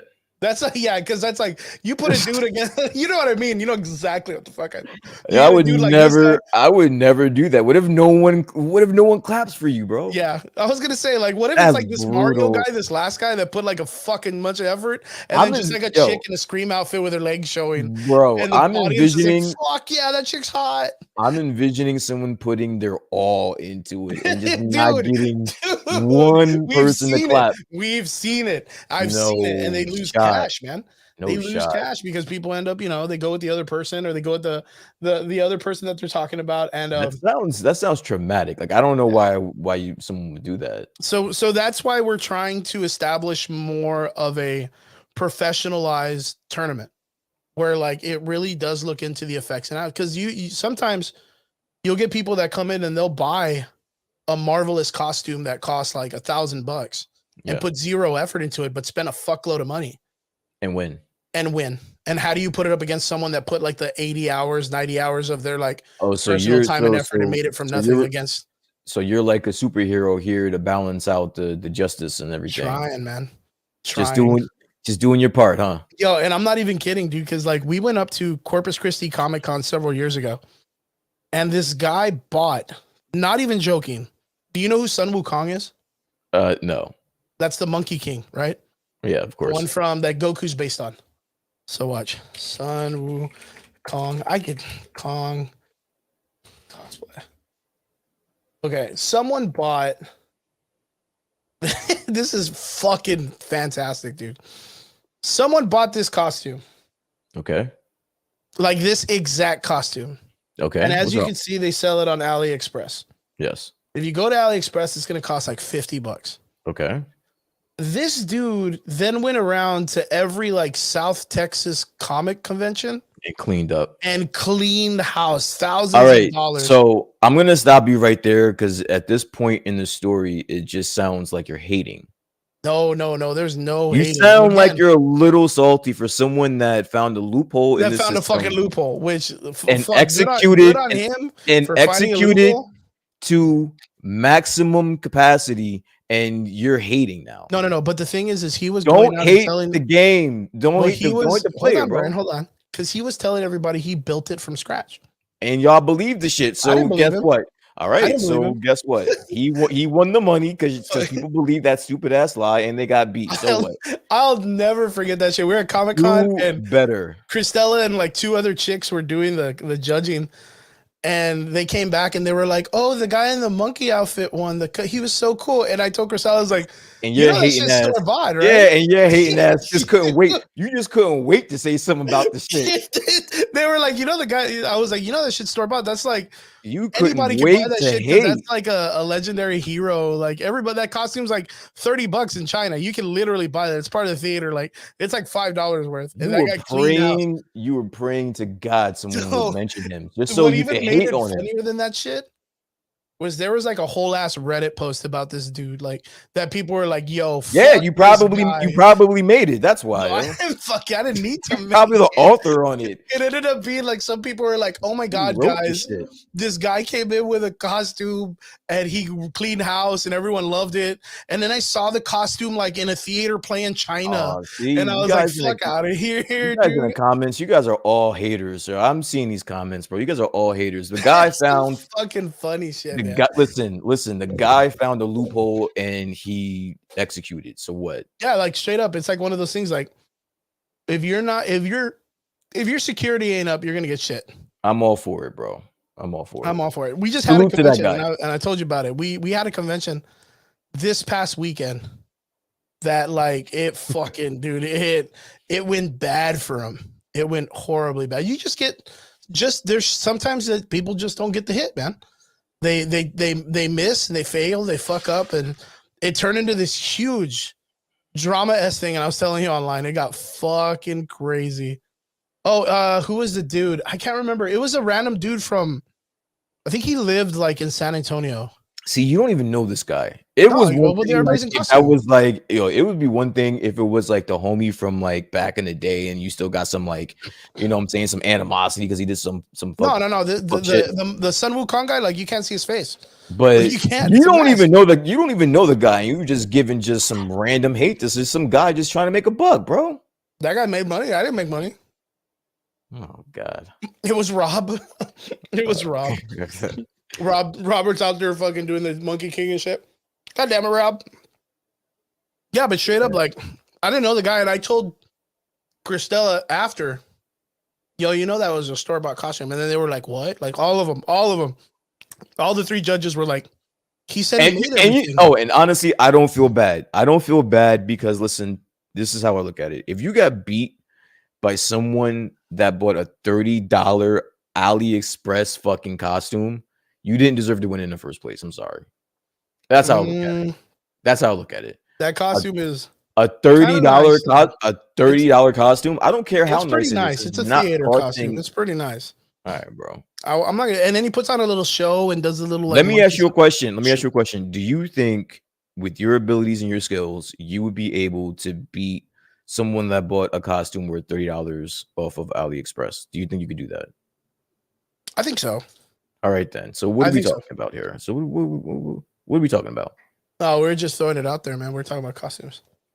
We're talking about our convention that we're hosting. Yeah, that's fucked up though. Like he really bought it. Maybe it was he went fucking Vince, man. Fucking dude's my guy. Fuck, maybe it was Ezra Miller, man.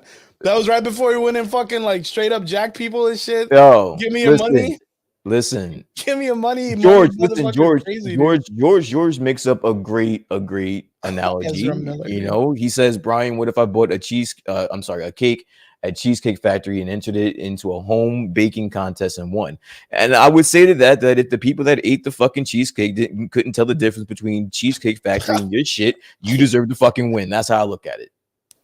That's but how you shouldn't be doing that shit. Yeah, I mean, as a matter of fact, listen. did All right, you see the video of the fisherman guy? no, but with the cheating dude, The right? Yeah, I fucking did see lead that. of the fish. I saw that. But listen, again, this is just the rules to the game, bro. Like you shouldn't be doing it. Yes, it's a moral compass discrepancy. I get that point, right?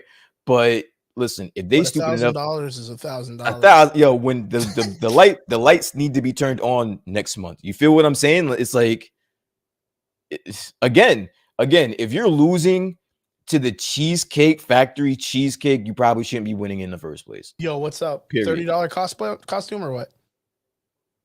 That's definitely like the $15 rack, though. That's a $15 one right there. That's What? about a $15 rack. Who is that? That was my first Do I know that cosplay I person? ever built. Nah, I'm joking.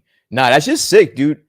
That's just sick. So that was the first cosplay I ever built, and it was supposed to be Mega Man if it was from Elysium. Okay. So like it has all like the. Like Let me ask you, how long did that take you to This took me like 8 months, man. That looks about like eight months worth of work. Yeah, that's all. It's a lot of work, man. And then what was cool was like in the gun, like it's an infinity mirror, so it looks like it's like an empty barrel. Okay. So it doesn't look like I have a hand. So yeah, that was one of my cosplays. So that was the first ever cosplay I ever built, dude. So yeah, that's my dude. Man, I miss that shit. I'll be building. Actually, that's the cool thing is I'm gonna be doing we're planning a pretty big Mario Brothers cosplay for South Texas Comic Con. Okay. And I'm gonna do Mario kind of like the way we saw that guy a little while ago, but I'm gonna do it more DBZ. So I'm gonna do like a Dragon Ball version of Mario. Sounds dope. Yeah, man. But yeah, other than that, what do we got? So of course we have 3 major topics we're gonna be talking about. We have Andor, SheHulk, and of course the premiere of the one and done 58-minute long special, Werewolf by Night. I know. Where would you like to? I'm just saying, where would you like to start? I don't think we had anything else other than that, right? No, everything's been pretty cool. Everything's been pretty chill. Where do you want to start, sir? Based on everything so far. I say we start on Andor. Okay, let's do it. Andor ended up having their 4th or 5th episode? I think it's their 4th, right? Yeah. Yeah, we have a 4th episode. How are you feeling with the Andor series right now? All right, I'm gonna give a unpopular opinion because I've been reading a lot of people being down on this series, saying that it's been too slow, I guess you can say. I like it. I really do like it. I think the way that this is turning out and the way that I'm interpreting everything that's been going on is that Andor is a pretty prominent name in the beginning of what we now know as the rebellion. Like in this episode alone, it's established that, there's little happenings going all over the place, and it's all building up to this one event that we're about to take witness of. And Cassian Andor was a part of that. So I like that part that they're playing in this. And I'm liking the show. It can get a little bit long, but I like it. What about yourself, sir? How do you like it? I mean, it's cool. I'm just kind of suffering from the same thing you're suffering from, that it's going to just feel like it's taking a long time. I feel like the story is a good story. You know what it reminds me of? What's the up? New Batman movie. How so? Where the story's good, but there's a lot of error that's being put between it that it's just taking forever for it to kind of fall through or kind of come out. Not fall through, but kind of like to be established. Yeah. The actors are all fairly done well. Everybody's doing their part. The shots, the cinematography is pretty good. It way better than Boba Fett. So this was actually, it looks way more beautiful than Boba Fett. sorry to interrupt you. This was actually the 5th episode. Oh, is it? Okay, yeah. I was kind of thinking, I was like, man, no. Like, So we're 5 in. Yeah, we're 5 yeah. in. So let me go ahead and change this real quick. 5th episode or 54th episode. Something didn't sit. I was like, wait a minute, is it the 4th? Something doesn't sit right. Again, we got this part to where he's there sitting with his mom, right? That one guy, the officer dude that got fucking flunked out. And I can feel, I don't know what I'm feeling with him, man. Like I can feel the turmoil in him. Where's the detachment? So, like, where is this stem from for you? Because I'm enjoying this a lot. Well, I mean, the detachment comes from like, I understand where Cassium's life is going. Okay. And I see like the whole entire like unfolding of him being, he was paid off. He didn't want to be here, blah, blah, blah. Everyone kind of jumped. Like, I still don't see the gravitas of them being upset with them bringing in someone at the very end and then him being paid off when they needed apparently the extra guy to begin with. And none of them even knew what was going to happen. And they need, like, it just showed in the last episode that misinformation has shown that these people were not even prepared to do what they needed to do without this person there. And then the next step was, he doesn't want to be here. He needs to be paid. And like, they made into like this weird argument about it. And in fact, like, he is kind of like the key to what they need to be successful. But I thought personally, I think that was probably the most interesting thing about it is the fact that quickly in this episode, they realized that they were fucked, to put it bluntly. Yeah. Once it got put out there. Yeah. They realized that they had no plan on an exit strategy once they reached whatever ship they were looking for. And whether they liked it or not, finding out about him just being a mercenary, basically, there was nothing you could do at that point. You needed him. Yeah. He was worth too much to the mission. So I didn't feel the weight of that personally, because it's like, all right, well, so what are you gonna do? You're gonna leave him? You're gonna What are you gonna do with it? You're gonna kill him? Like, what are you gonna do? But I do like the development that's happening between just Andor specifically. Not so much that little weird general dude. Yeah, it's kind of weird. That one's kind of like, I don't know about that. Very but, disconnected.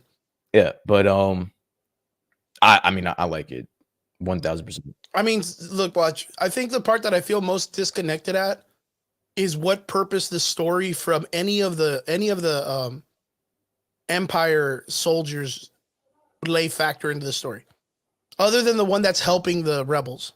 I was gonna say, like, he's the only one that I'm kind of like at least interested in, because the chick that we all think that's Cassium's sister, boring fucking story. The other high guy that ends up coming into the field or looking at all the mess that was made with that little fight scene they had, that dude just comes in, looks at a building, asks the dude if he wants it.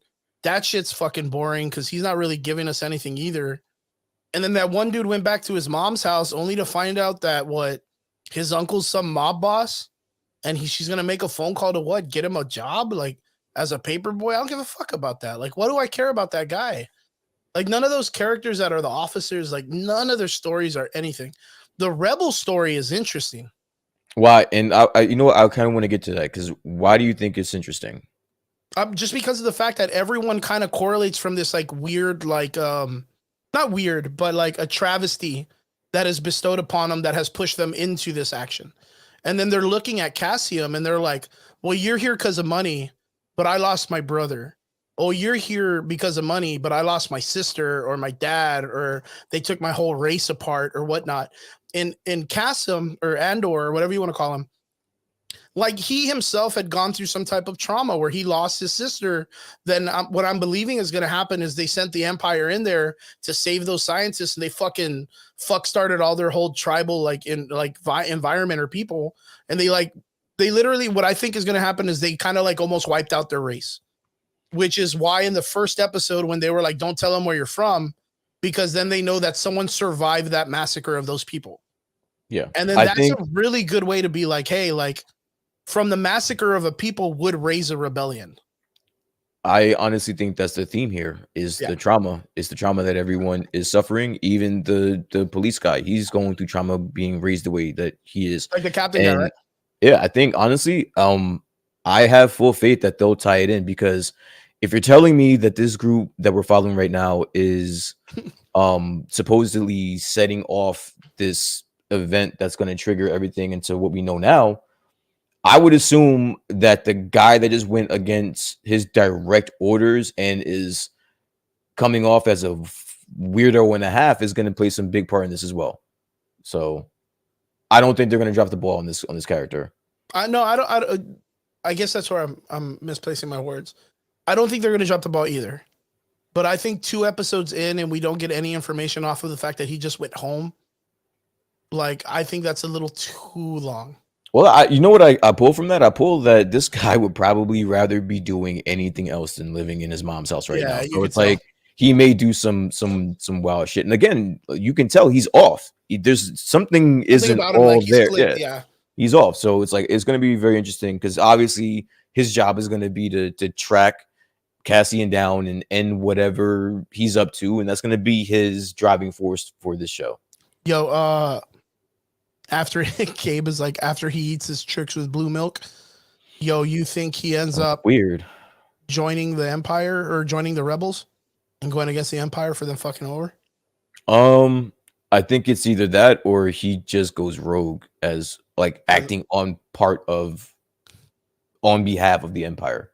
You know, doing the Empire's dirty work for them, I guess, if you will. Yeah, because he keeps like, I mean, he's got like a fucking hard on to go after Cassian.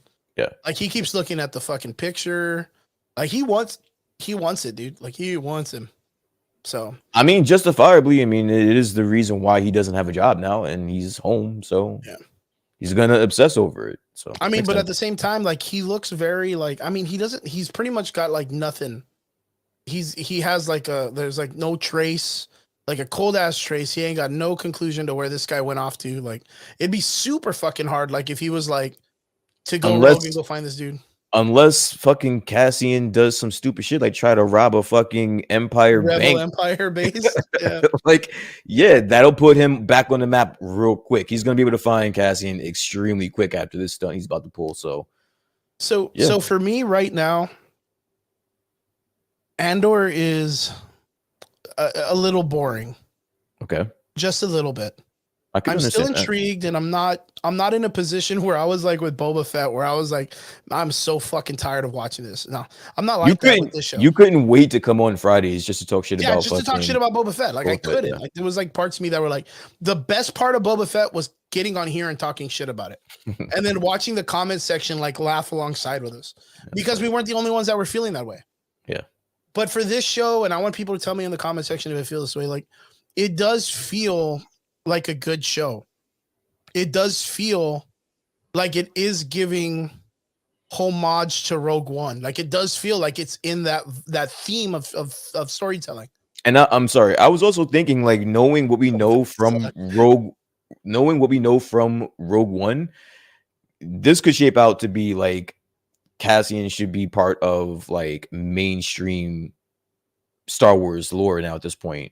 Oh, most definitely, man. I 100% feel that way. Yeah. I feel like what they're doing is they're kind of like they've taken a small little, I mean, that's the way it is when you're trying to build like these multi-million-dollar franchise corporations or whatever. You take the littlest thing and make it a bigger thing somewhere else. Like you kind of mastermind it, like those webbings where it's like the little line and then a big circle. And yeah. And it originally turned in from someone going from an 80s movie. Oh, we got the plans from someone. Someone risked their lives to give us a plan. And now here we are. We're going to shoot some torpedoes down a hole. And hopefully we get one guy that can curve missiles. Yeah, that's going to be Luke Skywalker in a fucking X-Wing. I don't know how he curved the missile, but he did it greatly, man. But in the process of it, they just said that. And they were like, hey, you know what? Remember that old movie that we did? Remember when they talked about like someone got them some plans and didn't make it? Why don't we just make a whole ass movie about those people? Yeah. And then they did, and Rogue One was pretty good. Like, yeah, like the first time I saw it, it was a little bit boring, but The second time I watched it, I was like, okay, cool. Like I'm a little bit Rogue more One about was this. never. Let me stop. You're lying. That's Oh, I cap. was really bored. Rogue One was never boring. To me, it was. Dude, I fell asleep. I So you had literally, to watch I'll it. even So tell you're, you exactly. so Where I wait, you're fell asleep. telling me you had to give it a few I views had for to you give it to? 2 watches. Wow. Okay. So the first time I fell asleep was like when they got to the sniper scene with the dad. Yeah. Like right as soon as that scene started, I was like off in La La Land, dude. And then I would like open my eyes and the chick's like holding onto the ledge, climbing up.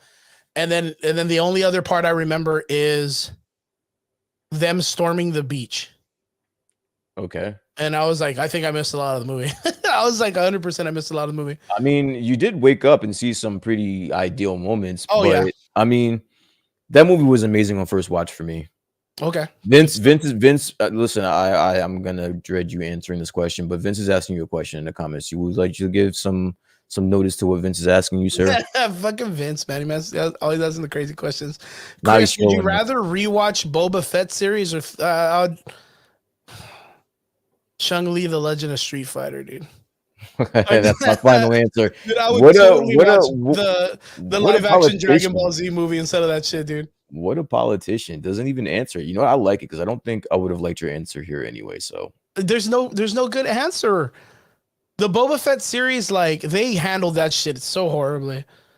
There's nothing about that has rewatchability for me. And okay, the so only then thing okay, all right. So then by default, would be Thor Love Thor- and Thunder. yes. But Thor Love and Thunder has zero rewatchability. No, that's not true. Okay, you know what? By default, what you're saying doesn't even make sense because you the just only said. reason. Okay, you know what? I'll rewatch Thor Love and Thunder There you go, my guy. just to see You know what? how they did Axel's CG again. You know dude. what? You're fine right there, sir. Period. That's it. You said what you said, and it's I would on probably- record. yeah. It's on record. It's on record. Vince, thank you for asking that question. That just made my entire night. You have no idea. Alex, answering Alex, you know what? The only saving factor to me the first time I watched Rebels or Rogue One was Donnie Yen. he killed it, bro. Yeah, he fucking did an amazing job. That's what I'm It's- saying. I don't understand how you can just not on first watch be entertained. That was some entertaining shit. Oh, that was Especially a at good one. And especially at a you time. know what?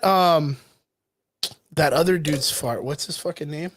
That movie was just in time because Star Wars wasn't doing jack shit with their IP at that point, and you needed something to use as a bridge to get to wherever you were going with what they were doing. But Yeah, Forrest Whitaker and Mad Mikkelsen's Yes. roles were pretty good. But yo, the Mads movie was Mikkelsen- good. He's just gonna, you know what? And I'll give it up to him, dude. The guy that the general guy from the Empire, Okay, yeah, he did an amazing fucking role too. I like that actor. Knowing that he's also the scroll in Miss Marvel's movies. Mhm. Yeah, he did an amazing role too. I like that actor, man. I really do. Ben Mendelsohn. yeah. Mendelsohn or something like that. I know who you're talking about. He's a good actor. I love that guy. I think he's super good. Yeah, Rogue One's a really solid movie, man. There was something about it that did not catch my eye the first time I watched it. I want to say that the story, I guess it was the actress, man. The actress I really wasn't like feeling. There was something about it that I was kind of like a little bit bored by her. But you can tell that in that movie they knew that the character herself may not strike a chord with people, so that's why they surrounded her with so many bigger bigger actors and better roles. To be honest with Yo, you, I think what Andor did in that movie was fucking amazing as well.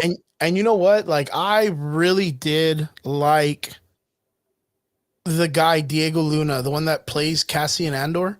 Yeah, Like I thought his character in that film during that time in Star Wars history was a much needed fresh of breath air in the series of Star Wars.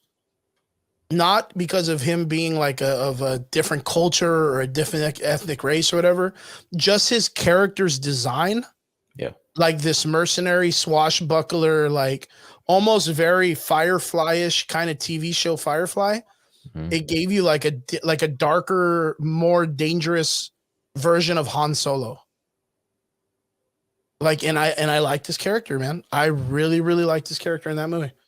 It was interesting, but yeah. Now we got Andor, and Andor is going fairly well. But to me, right now, I think they're handling it a little too slow.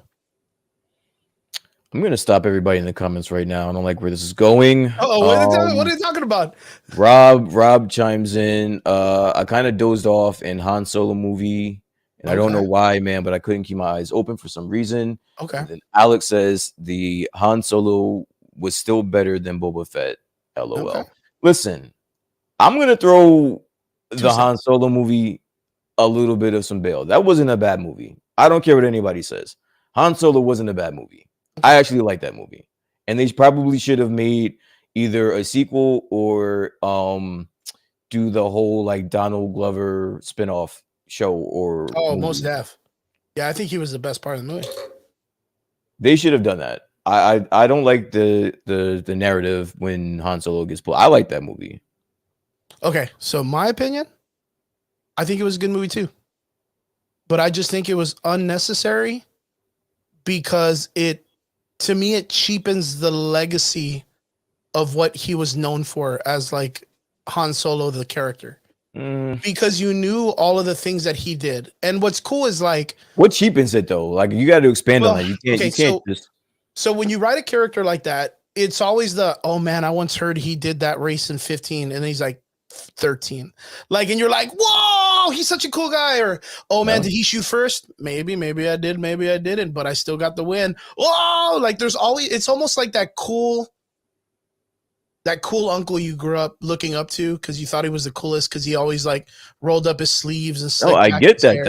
That's the marketability of a character like Han Solo. And that was really cool about Han so Solo's you would never want to see what he was like younger, like you Well, that would never. The only reason why is because now that we've gone back and started the movie where they built a Han Solo movie, Okay. they've brought all of those like urban legends and myths and little like knacks to life, and they're not as cool as you thought they were.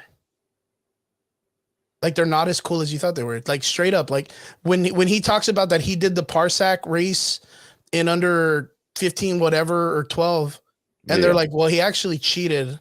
The computer system was an AI and it guided him through the thing without him needing to actually But fly. see, that's the beauty part is that and that's what I like about the movie because like on the surface, yes, that seems stupid, but like No, I to mean, me, what that sounds like, it's like it's still Han Solo. Like that's some Han Solo shit to do. But do Like, you that just was- now believe him to like have fabricated all But his just stories? listen. If you think about it, that's the character who he is. He's a liar. He's a manipulator. He's going to win. He is going to make sure he gets on that train some way or that ship somehow or find enough credits for get this job done. That's who he is. And I was so happy to see that that's who he was back then too. Like so you're telling me that this story that he boasts about every second that he gets was just some folklore. It was some made up bullshit because he actually cheated, and that's Because it was like that's some Han Solo shit to do. No, because if the reason why it's not cheated, it's just not technically the way he says it comes out to be. Which is like, just imagine, like I said, like you have your uncle and he talks about how one time when he was in high school, he scored like the coolest touchdown that was like it saved his high school or whatever. Only to lo and behold that someone like threw a ball and someone didn't catch it right and he accidentally like fumble, catched it, trip, and got the touchdown. All right, well, guess what? He still got the touchdown. Yes, that's the thing is is like, do you end up looking up to him? Because dude, at the last movie of Star Wars, I felt fucking horrible for him in the last movie with Kylo Ren. Because like there was so much like heart and love and consideration that Han Solo brought to trying to save his son that it was super crazy. Like just super sad. And then to know that they're like, okay, cool, like this is how your character is going to end.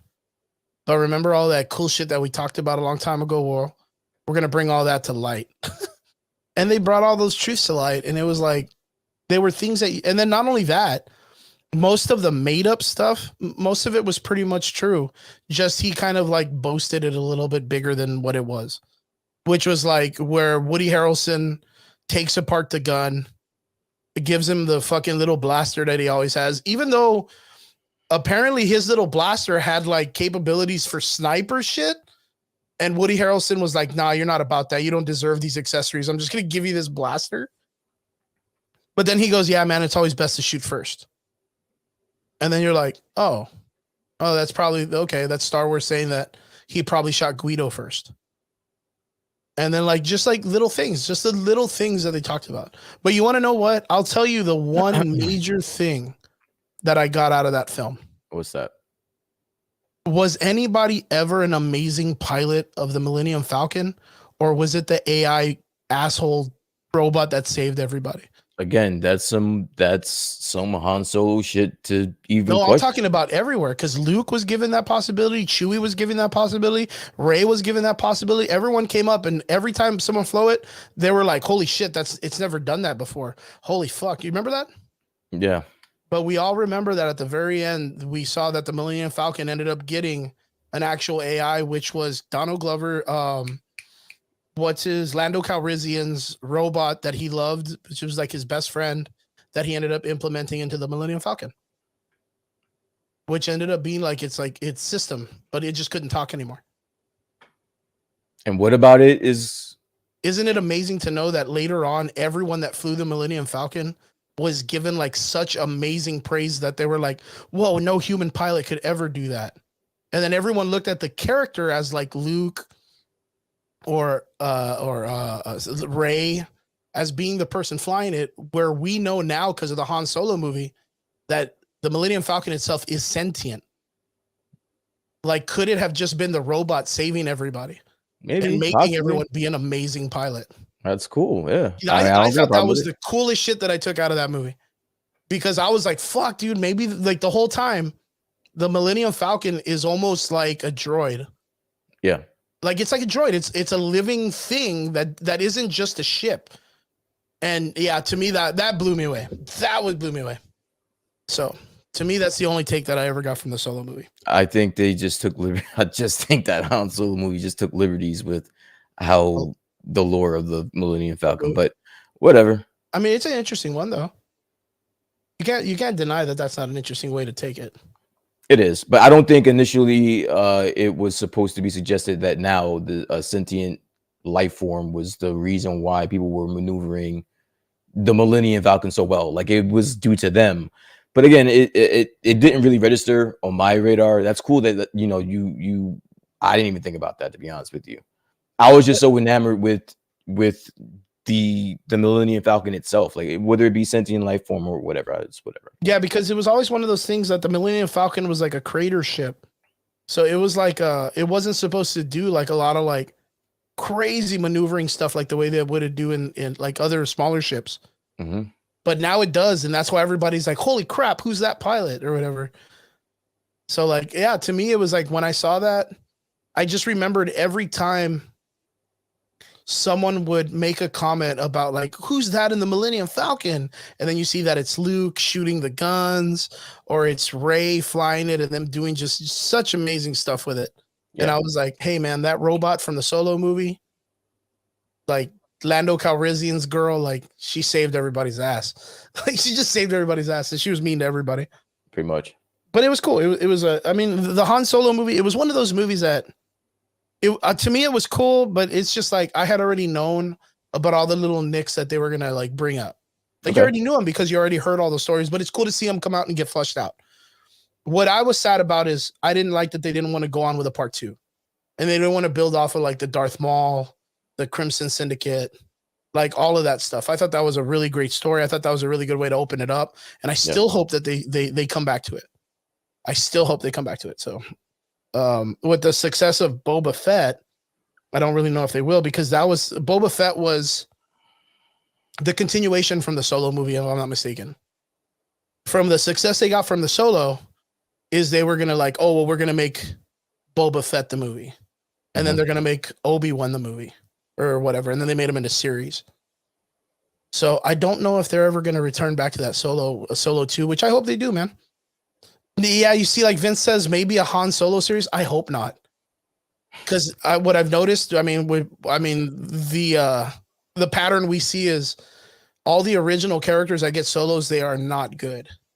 The Mandalorian series, that's good, but like the Boba, what else? This Obi-Wan Kenobi. Yeah, but that's just bad writing. I don't think the knock on either one of those shows is the fact that there's bad acting. I think it's the bad writing. Yeah, bad Like the writing. writing, Oh, yeah, you're right. You're right. the writing is Always say bad writing. horrible. It is really horrible. I think Um, Ewan McGregor. I think Ewan McGregor did a fantastic job in. Yeah, he can't the go wrong. Beyond. Same thing with Anakin, Christian Hayden. It was so Yeah. cool to see him come back, and he was super excited to come back. Yeah, Nothing. I think, and honestly, I think the same thing goes. I might be stretching it here, I might be pushing it, Boba but I Fett. think not even Boba Fett. I think, well, that too. I think the writing on Boba Fett was just atrocious. But like, there's just been bad writing with Star Wars for a while, and I think the Han Solo movie is another example of that. Personally, Yeah, I agree. I agree wholeheartedly. So far we have, I think we have what, like 2 more episodes for Andor to finish. I was it looking 8 it up episodes? before. Not Oh no, I exactly think it was sure. 12 episodes. Yeah, it's good. It's got some legs to it. And I'm looking at right now, the Rotten Tomato score is at a 91%. That's great.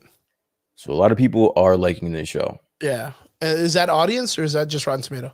That's on Rotten Tomatoes. That's the audience score is at 81%, and Perfect. the critic score is at 91%.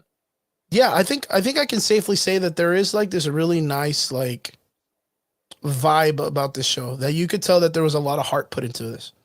Like they really wanted this to be successful. It doesn't Listen, feel rushed.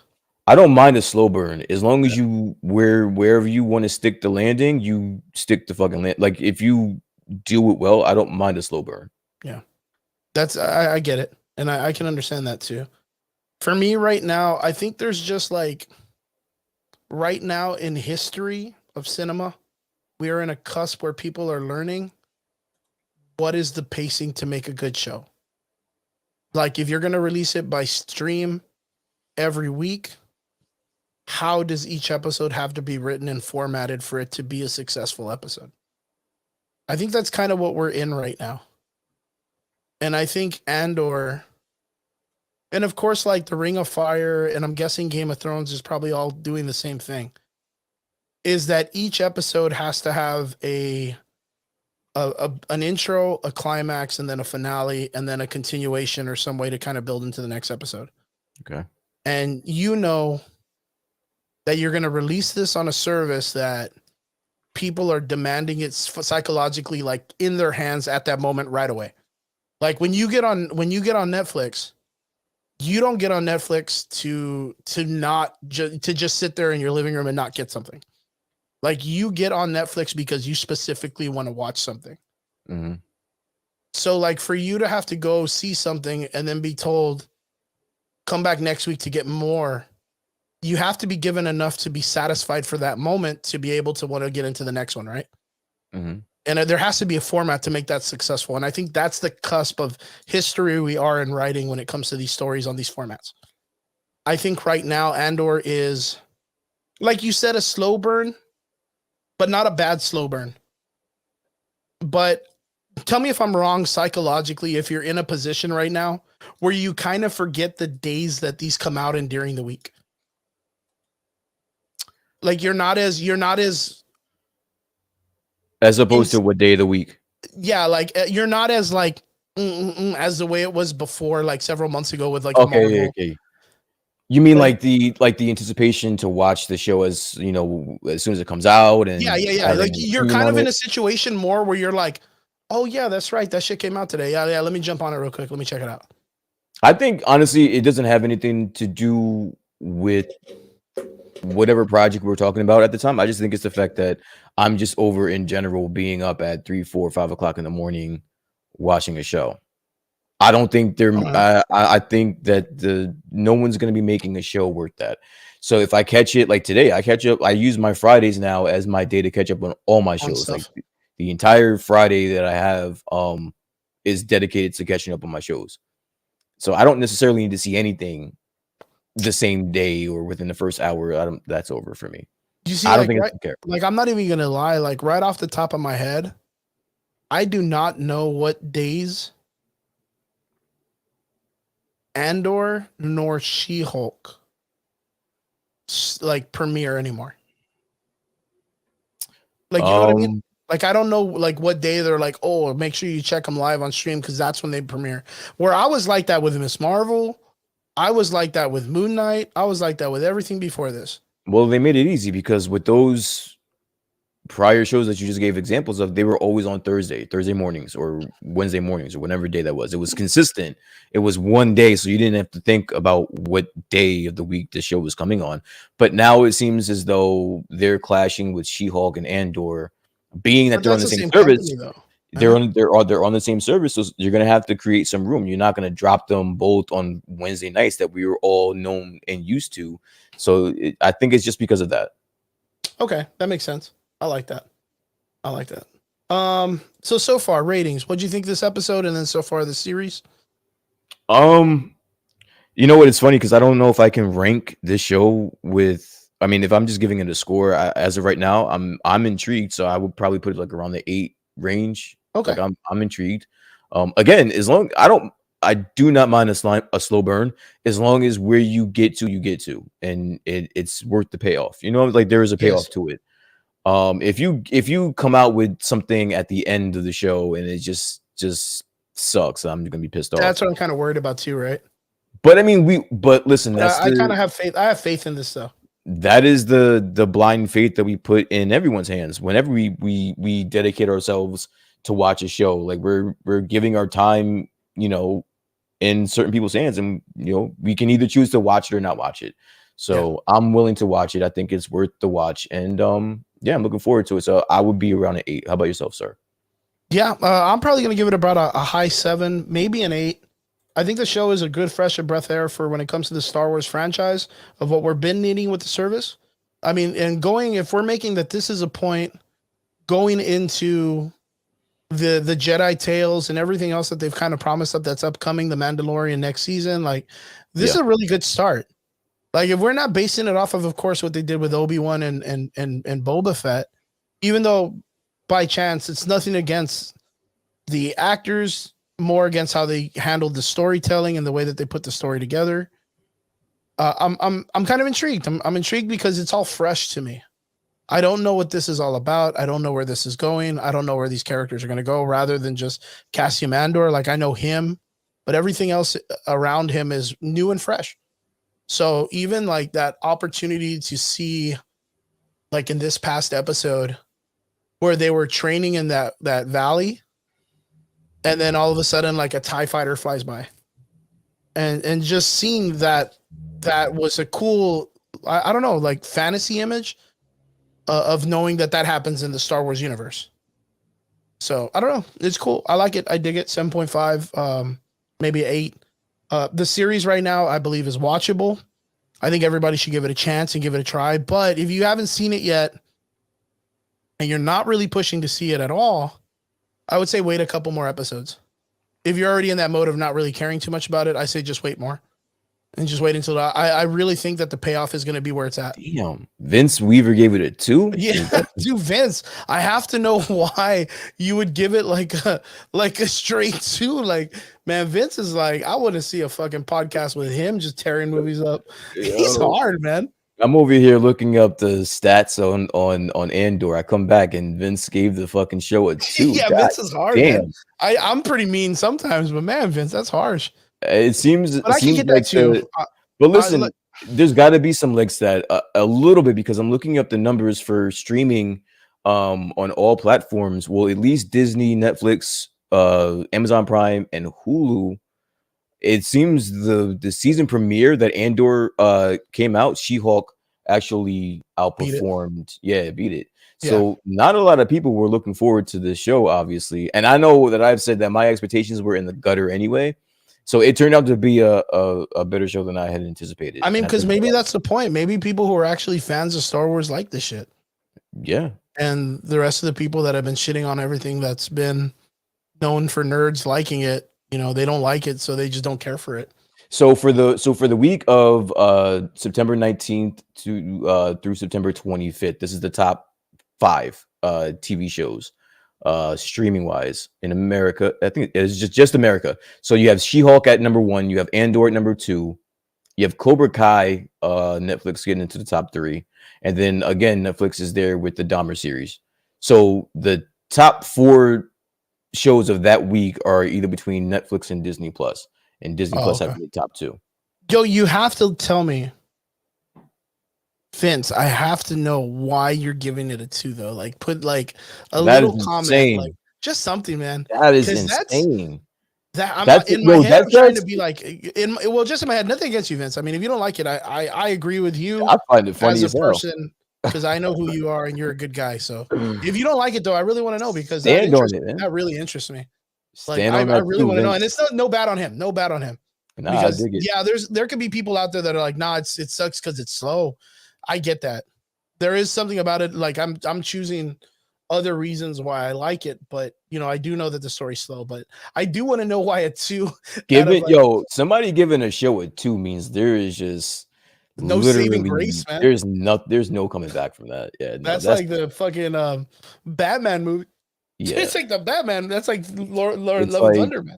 you can give this series another 10 episodes and it's not gonna. And there's no coming back from that, man. There's no coming back from that. Juice, There's man. no coming back from it too. So yeah, so far so good. Andor was not a bad show for me. I think it's a good watch, but like I said, there is a part of me that has to say, like, if you have not seen any episodes of Andor and it hasn't been on your radar, You can wait. yeah, I would say just wait it out. If you've already waited past 5 episodes, I wait don't believe another that. 5. I don't believe that. I think it's worth watching. It's really very well written and put together. Dude, I guarantee by when the time it's all done, it's gonna be good. Like, Yeah, no once it doubt. kind of rolls off into the very end, I think like once everything pop up, because if you think about it, even the way Unless they your did name is action scene- unless your name is Vince, because he's yeah, like, unless you're Vince, like Vince is just like, nah, dude. If it goes on even longer, it's just gonna get to 1 sooner or later. Goddamn. But like the action scene they did in episode like 2 okay. or 3, it was pretty good. Like just Okay. that whole shootout that they had in that little factory. Mhm. Like that was pretty cool. I like the way that was handled. The other thing is I don't really know what's going on with those debutantes at the beginning of the show. Like that one lady that's like a politician Well, she's secretly behind the scenes, with like the rebels, right? with the rebels. Yeah, but Does her so family know? So yeah, I think that's that's the weird, right? vibe. The vibe that I got is like the family knows. Yo, so And do she's they not believe in just slapping their kids when they badmouth? I would have slapped the shit out of that kid. well, you can't if they're fucking right. You can't beat the child because she's right. What the fuck? Like, Fucking give her a chanclazo, dude. if she fucking pegged you for being on the rebel side and you're clearly on the rebel side and she's saying, listen, it's not just me and dad, but we all fucking know that you're doing this. So, you know, you can stop. Man, where's the coat hanger, man? God damn, dude. Like mother Like, may I? again, God damn, Again, man. you can't beat the child for being right. Like she's right. So I mean, listen, I think that's a very interesting dynamic with this. It's some weird shit going on with that, and I think That turned into her, man. That was crazy, man. I've never seen that in a Star Wars movie. it was. Fucking Vince is like, it's slow. I was like, I'm gonna go watch the Chung Lee movie. All right. I mean, Disrespect. It's crazy. dude, he's harsh, man. He's harsh. Fucking Vince is hard, man. Fucking Vince, that's awesome. Hey, man, well, I get it. I give it to you. I mean, you're being honest and open about it. So, and Vince was right there when I saw Thor: Love and Thunder, and I gave it like a shit rating too. So, yeah, he knows, and I like it. So, good job, Vince. Good I on was you. gonna say, I'll take that as an excuse. don't get Vince started on Thor, please. All right. Oh, one more for Vince in the comments. Oh, Do God. you think that there is a saving grace? Like, do you feel like there's a possibility the show's going to get better, or do you think it's going to stay the same? Vince is gonna say the only saving grace is that the show is over. Well, you know what? I'm really excited to see like the next episode when the action starts. Okay. If we get to see that action scene and it's like, We haven't even seen Forrest Whitaker yet. oh, I he's think- in it, right? He's in it, yeah. So I'm like, dude, if he comes, he can literally save this show. I think for people that don't like it, I think it's Forrest already Whitaker's good as good is. fucking actor, man. But I think that if Forrest Whitaker Damn, I gets didn't on think about screen that, man. and we're like, oh, this is still trash, then there's probably no saving it for some people. I think. Yeah, because when he came out in Rogue One, he did a really good fucking job. Yeah, so we'll see. Yeah, he did a really, really good job. His character is a really great character. And if you remember in Rogue One, he had a character of being like a no bullshit kind of guy. So he may end up like fucking shooting half of the team and making this show about just nothing but crazy murders and stuff. Robert, he says, trying to watch The Munsters or Jeepers Creepers Reborn. Like a million zeros bad as fuck. Like the movies, like the Munsters. So the Munsters movies, which came out, which was made by Rob Zombie, and Jeepers Creepers Reborn. I wouldn't even touch that, dude. Jeepers Creepers originally was just a wild movie, which was good, but it was such a it had to be original. If you were ever gonna come back to that shit, they were gonna fuck it up. Rob, listen, the way that I operate is if someone tells me that it's Bad, I have to watch it. I'm either gonna be super interested to watch it or just That's wait like for The somebody Room, else to dude. talk Like about that movie, it, The Room. Yeah, true. Yeah, where like everyone was like, "This movie's fucking garbage. You need to see it." But if you think about it, a lot of good movies are word of mouth movies. Ones that you don't think are coming, like those are the best ones. So. Yeah, that's like me and fucking Starship Troopers, man. Jesus, you'll find a way, won't you? You'll find a way to incorporate. Always throw that every episode, man. Yeah, that's like me and Miles Morales, dude. See, I got that one in there too. I was gonna say like I didn't even try. We were talking Marvel, man. You had a while, but once we start talking about Spider-Man, I'm all for it. Like it's coming. It's coming. Something's at least coming. once an episode, at the very least. Good, guys. Make sure you guys go check out Andor. If you haven't seen it, wait a little bit and wait until a couple more episodes come out. Maybe one more. Check it out. Let me ask you, just off record, away from our list of one more film, She-Hulk, that we're going to talk. Oh, two more, because we got to talk about Werewolf by Night. Mm-hmm. Have you at all seen? This is anyone in the comments too. Seen any episodes of The Ring of Power? I still haven't watched it. No. So you haven't checked it out? No. How about I'm assuming you have. I have. Okay. How is it? There is so much scrutiny around this movie because of how the people that are creating it are taking a lot of liberties to create their own kind of like awkward storytelling. What do you think? What do you think about it, though? For someone that's been what is it? It's someone that's been malnourished of J.R. Tolkien's like stuff or any type of medieval sci-fi fantasy stuff. Yeah. I think it feels good. I think it's cool. Like there's parts of me that really, really do like it. There's some stuff that kind of feels a little corny. How many episodes this is episodic, right? How many episodes are we in? I want to say they're like 5 episodes in. And like about the same type as Andor. Are you like looking forward to the next? Are you looking forward to the next episode? Yeah, I guess, because I want to see what they're gonna do, because they just started the fire and lava pits of the Tower of Sauron. Okay. So they just activated all the lava out of nowhere. So like it was a very interesting take on how they did it. I wanted to watch it because of all the stuff that people were making a big calamity about when it came to like changing genders and races and all this other stuff about the characters. And now now that you watched it, what's the verdict on that? Oh, I didn't have a problem with it anyways. I mean, I don't give a fuck as long as they do a good job. But you know what? That motherfucker that plays the elf, the black dude. Okay. Yo, I want to see more action movies with that motherfucker in it. He just has the look. Like he looks like a badass all the time. Like I want to see him in a fucking Matrix movie or whatnot. And I don't know where I've seen him in before, but there was a video game and I want to say he was one of the characters in some Detroit game that was like robots and androids. Oh, I think I know what you're talking about. Yeah, he was one of the robots in that film. And in that film, he is a caretaker for an older man. And you have to like kind of like you either kill the son that's trying to mistreat the old man and you save the old man because he calls you his son, or you end up being a robot and just doing your fucking job. But the actor, man, dude, that guy, like, I'm jealous, man. That guy's handsome as fuck, dude. That's one handsome motherfucker. Like, his eye color is so fucking cool as an elf. And I don't know if those are his real eyes. Ring of Power. The game you're talking about is not, it's just called Detroit, I think, right? Become Human. Yeah, I remember that game. Motherfucker, those are his real eyes. Goddamn, man. I'm jealous. This motherfucking dude's got, his name is Ismael Cruz Cordova. Oh, he's Puerto Rican, dude. Yo, this guy, man, he needs to be another shit, man. He is have you seen this dude? No, I don't. Yo, type in Lord of Rings cast. Why don't you just put it on the? Here we go. Chris is in love. Nah, man, I just give respect where I know that fucking people look handsome and pretty and whatnot. It's I'm not okay. afraid. If you like I'm confident, man. It's okay if you like his eyes, bro. It's fine. We won't judge you. You're man. gonna It's see him. okay. You're gonna be like, oh shit, man, that's a handsome looking dude. What am I typing in? Lord of the Rings. No, it's called Lord of the Rings. The power. Yeah, Rings of Power. Rings of Power. That's it. Okay. What am I looking at? Who am I looking for? What's his name? He's the elf guy, dude. I thought this guy was European, and he's a fucking Puerto Rican. Straight. That's badass, dude. More Latinos, man. In the Ring of Power, Puerto Rican. Okay. And okay, okay. All right. He's got some cool ass eyes, dude.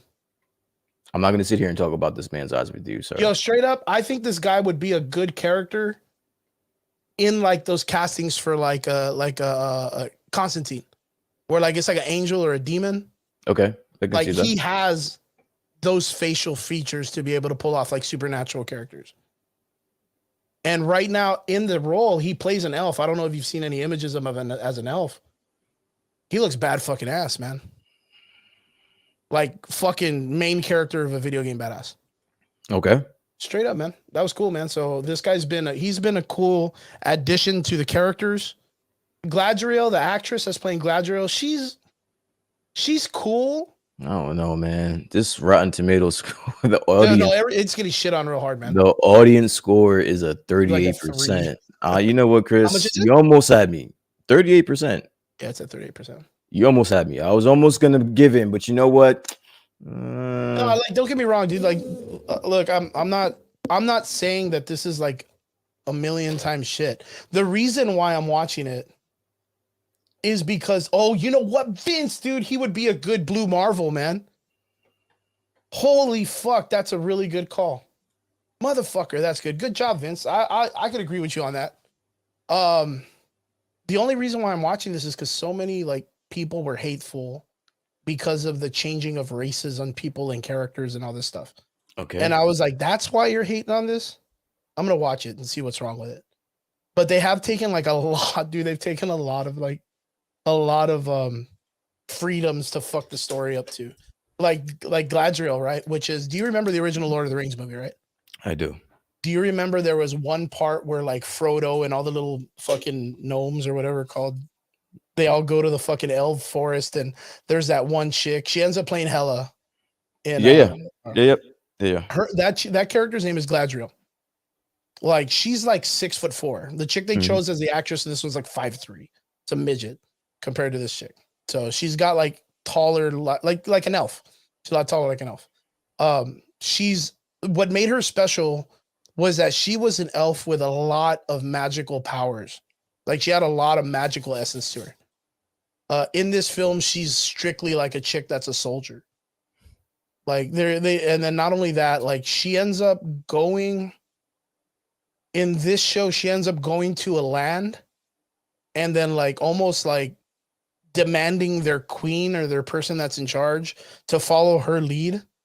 But in the original stories, like that character Gladriel had never been to that lands in the first place. So like it kind of like changes the whole entire like prequel storytelling to the Lord of the Rings story. But I mean, her fucking role in the film was so small, it didn't even give a shit. Like in the original stories. What are you looking at? You're looking at something. I see you smiling over there. I'm listening. Well, first off, I'm listening to you, and you're giving I'm watching the comment section, the reviews and for Rotten Tomatoes. All right, so I'm sitting here and I'm trying to listen to you and hear you, but I'm over here smiling. Like somebody said, this isn't a critic. This is like just an audience, like the regular, just a regular person. Someone said the writing is horrible. Nothing makes sense. Someone said, I like episode. Now that was a half a star. This is a full star out of 5. Out of 5. Mean. That's mean. Someone said, I like episode 5. If I ignored the overarching problems with the series and how little the showrunners care. And then the very next one after that, someone writes, the show makes me want to off myself. Damn, man, they're fucking rough, dude. That's a half a star, obviously. But the thing is like Biggest problem in Hollywood right now is when people come off and out of their character when they're doing interviews, they start to speak political jargon, which then automatically will get people of the opposite side to automatically hate what you're doing and attack what you're doing at any nonsense. Right now, for what the show is it true to J.R. Tolkien's story of the Lord of the Rings? No. Yo, do you know what the most flagrant thing about some of these reviews? The worst ones? What is it? They weren't posted like last week. Some of these are from like an hour ago. That's awesome. Some from like 30 minutes ago. Someone just jumped on like, yo, this show is ass. That's crazy. Wild, man. Scale of 1 to 5 to me, I would probably give this about a 3. It's very neutral for me. Like, there's not like I'm not gonna really tell someone, yo, you should go watch it or not go watch it. Like, if you have time and you're into something that's kind of like with knights and elves and Dungeons and Dragons, like if you kind of want to watch something in that realm and you feel like being a little flavorful, I mean, fuck, dude, people go out there and watch stupid movies like Jeepers Creepers Reborn, and no one told Robert's ass to watch that shit. He watched that shit anyways.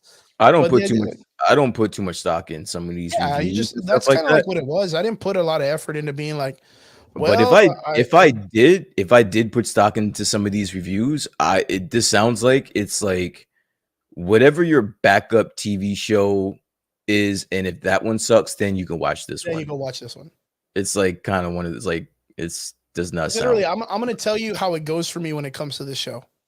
Of course, I'll watch She-Hulk first because it's Marvel and I love everything Marvel and comic books. Then after that, I go watch like the episode of Rick and Morty if it's past the Sunday, or if I catch up with Rick and Morty, which I am digging this season. This season actually is way better than the last. Okay. Then I'll go see Andor, or if I'm on She-Hulk and Andor drops, I'll go watch Andor right after, and then I'll catch up with Rick and Morty later. But after I'm done with those 3 shows, I would rather pick up my iPad and work on some art. I'll do some photography stuff and work on some photos, or I'll get on Facebook and talk shit to people when I'm bored. Mm-hmm. And if I'm kind of past that, I'll be like, oh, hey, you know what? Like, I saw on YouTube that I missed an episode of this and people are reviewing it and they said that it was trash. Let me go see where they're talking about it sucked. And then I'll just jump into it. Okay. So like, that's kind of where it sits for me. So it's not anything too crazy or anything like I will admit that I will tell you, hey, Andor's a good show. Go check it out. But I am not going to do that for Rings of Power. I'm not going to. Thanks. But you know what? Again, this goes back to what we were talking about earlier. Some of the actors and actresses are doing a pretty fair job that I would recommend them for other stuff, or if not, how they're handling the character as is at that moment. Other than that, like, it's just up in there. That's why 100% I haven't until now talked about it on the show.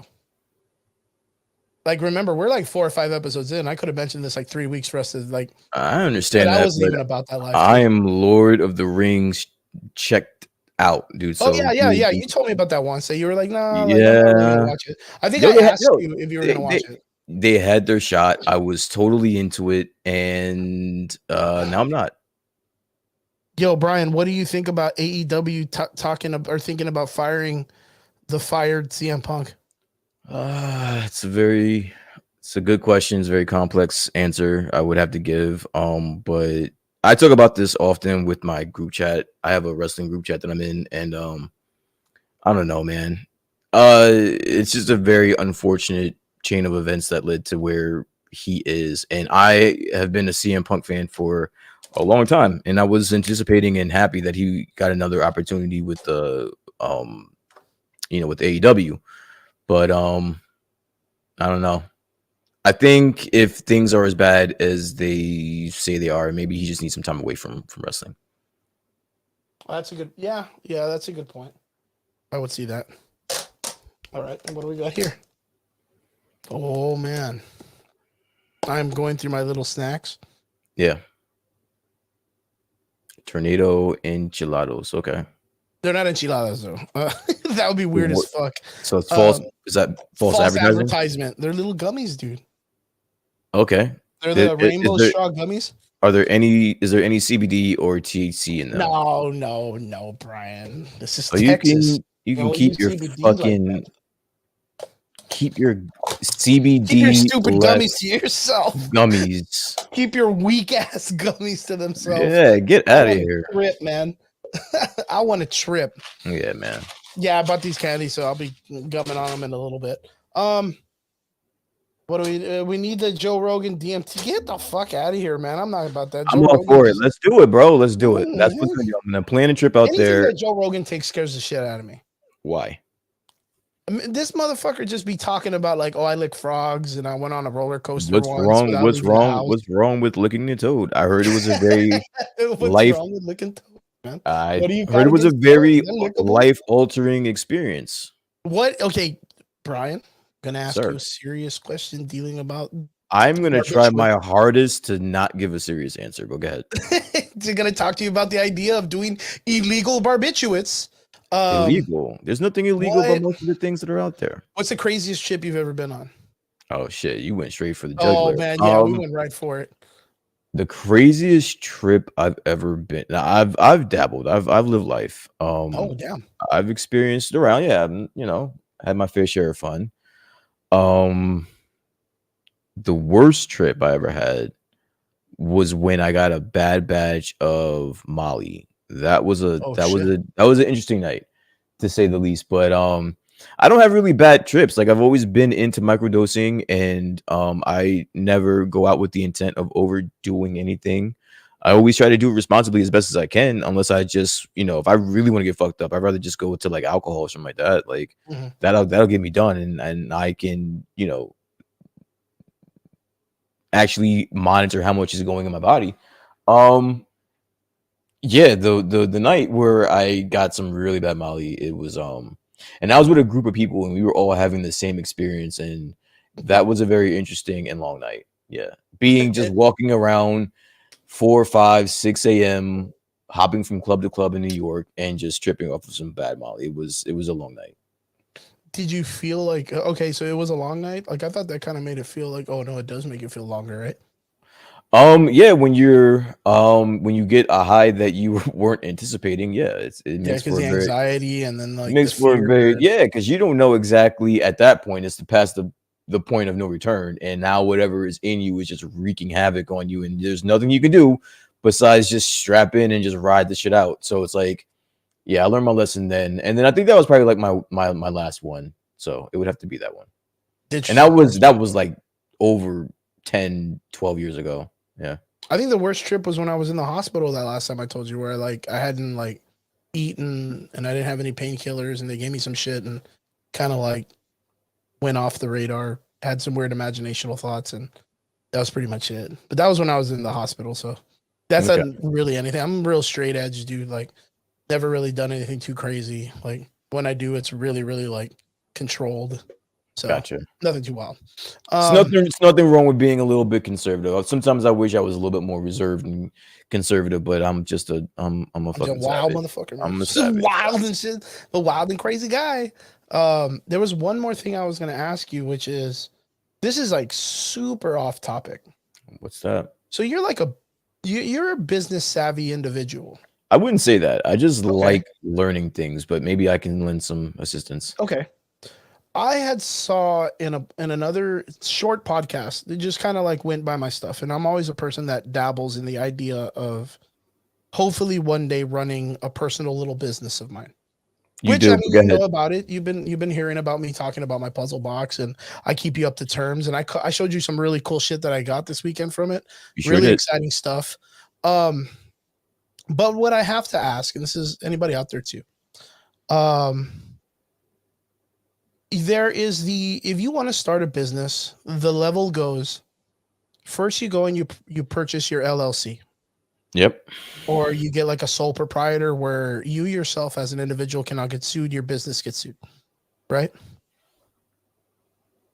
I believe it's something like that where LLC. Oh, you're looking for confirmation. I assume. And I think that there's a lot more detail into it, but I think where you are right now as I don't know, maybe a little bit of an oversimplification of it, but I get where else where are you going? Yeah, because okay, so that's just basics. Like, so we're talking Yeah. about like for you to become an owner, it's either you can own a business by name, there you go, or a C corp or a sole proprietor, where if someone decides to take you to court, they can take you for your business, but not your personal name. Okay, let's say You that's get to true. keep your individual stuff. Okay. Yes. From there, if I'm not mistaken, and this is the part that kind of caught me, you then go and purchase or you acquire your EIN, Okay. which is what was told to be your social security number for your business. Like, so we're talking the EIN being the social security for it. Yeah. From there, the person then said, it's basically an identification card for your company. That's all it is. Yes. It's like an ID number, so they Yeah, can yeah. recognize you through the federal government or whatnot. Yep. From there, the person then said, "Oh yeah, dude," and then from there, you can go to any bank, maybe preferably yours that you've been banking with for a while, and walk right in and get your business credit card. So that way you can start your finances through your business credit card with your EIN. And what I'm asking is it really that easy to acquire the business credit card for that?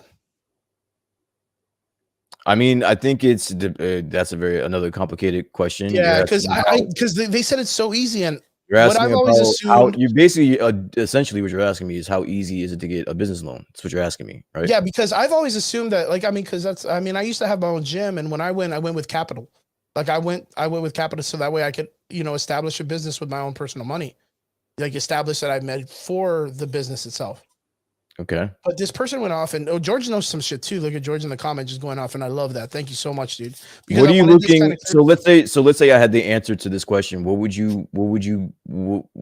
ask? Well, the reason why is because from someone who kind of like I trust when it comes to this stuff. Same thing with like my my personal friends. I just when I heard that, I was kind of like, no way, dude, it can't be that easy. I've never heard it to be that easy, where you can literally just get your EIN, walk into a thing, and just boom, apply and get a business credit card based on nothing. Well, the beauty part about everything that we've talked about is that in this day and age, in 2022, the information is out there, and if you question it, look it up and find out. And if it is that easy, then that's just one step closer to you obtaining your goal. Yeah, no, that's all I wanted to know. Like I said, I had heard about it. Like I said, it's super, super far from what we even normally fucking talk about. No, but I like it. I mean, we should be able to talk about things of that nature here, because we do have people in the comments that know a little bit about everything. It was George knows a pretty good penny. He looks like he's pretty educated about it. Yeah. And it's not only that, it's like, because even in the realm that like I dabble in when it comes to like conventions and vendors and all this stuff, there's a lot of people out there, even like with like cosplayers and even like myself, where like sooner or later you want to break into owning your own little business or whatnot, and having these little ideas on where we can kind of like go to, and it being like, well, like myself, like, who do I ask? Do I go to my bank and do I just ask them straight? Or is my bank going to be like, oh, hey, what's up, dude? Like, hey, we've seen you walk in and you just cash a check of this much. So like, haha, you're going to get a business. I really doubt it, but yeah, sure. Like, yeah, you could do that. Like, they're not going to treat me serious. You know what I mean? Yeah, but you can say that about any loan that you're asking for. Any loan. It doesn't have to be a business loan. It could be a personal loan. It could be, to put some payment down on a mortgage. It could be anything. So Georgie, you know your stuff, man. Don't be mean to yourself. You know better than that. George puts, you're talking about an LLC or a corporation or a C corp. EINs are also for business credit purposes. This is not financial advice, but if your business is fresh, your EIN might not be enough to need to provide some proof of financial stability. See, that's what I was kind of like considering, because it's like, then what stops anybody from going? Because this, like I said, this was straight, like this is literally how these people said that they acquired it on that one podcast short. They were like, yeah, man, we went LLC, got our EIN, went right into a bank, got a credit card. It was that easy to start a business. And I was like, man, fuck out of here, dude. You're stupid. It's not that easy. It is. I mean, if you take the steps necessary, if you have the research down pat, if you have the cash flow, if you have the proof of financial stability, if you have good credit, like there's steps that it's not like there's a cheat code to this, or someone Yeah, comes of to you and course. say, hey, it's years and years of preparation, and once you put that prep time in, then yeah, it's probably super fucking easy to get that accomplished once you Georgie put the work in. George puts a good point out there too. He says, I'm not sure if you guys are paying attention to the info right now in the federal treasury, but now credit rates are horrible right now. So that's it. That's an interesting talk too. But you know what? Yeah. You know what also I've been hearing that's a good investment is that thing that D's into. D What? Vargas, our boy. What's he into? The life insurance policies that he's selling. Okay. Like that there's ways that there's people that do that, and it's almost like this interesting thing called like an infinity loop bank account or something. Yeah. Yeah. It's but that's been around forever. Like that's not new. Yeah, no. Again, it's mostly, and I think somebody I think George touched on it. He said it's easy, but not a lot of people know about it, and that's what it is that the power is in the information. Once people get the information about, and he even talks about like the tax cuts or the tax loopholes and all that stuff, it's all about the information. The key is the information, and that's the reason why it's not a common practice by a lot of people, because they just don't know. They feel as though the information isn't there. But again, I will challenge that in saying that it's 2022 and information is readily available. Yeah, so it's easily available. All right. With that being said, onwards to the last part of our conversation today. We're going to be jumping right into it. Actually, the second to the last. We won't talk too much about this. We have She-Hulk episode 8 recap. What did you think about She-Hulk episode?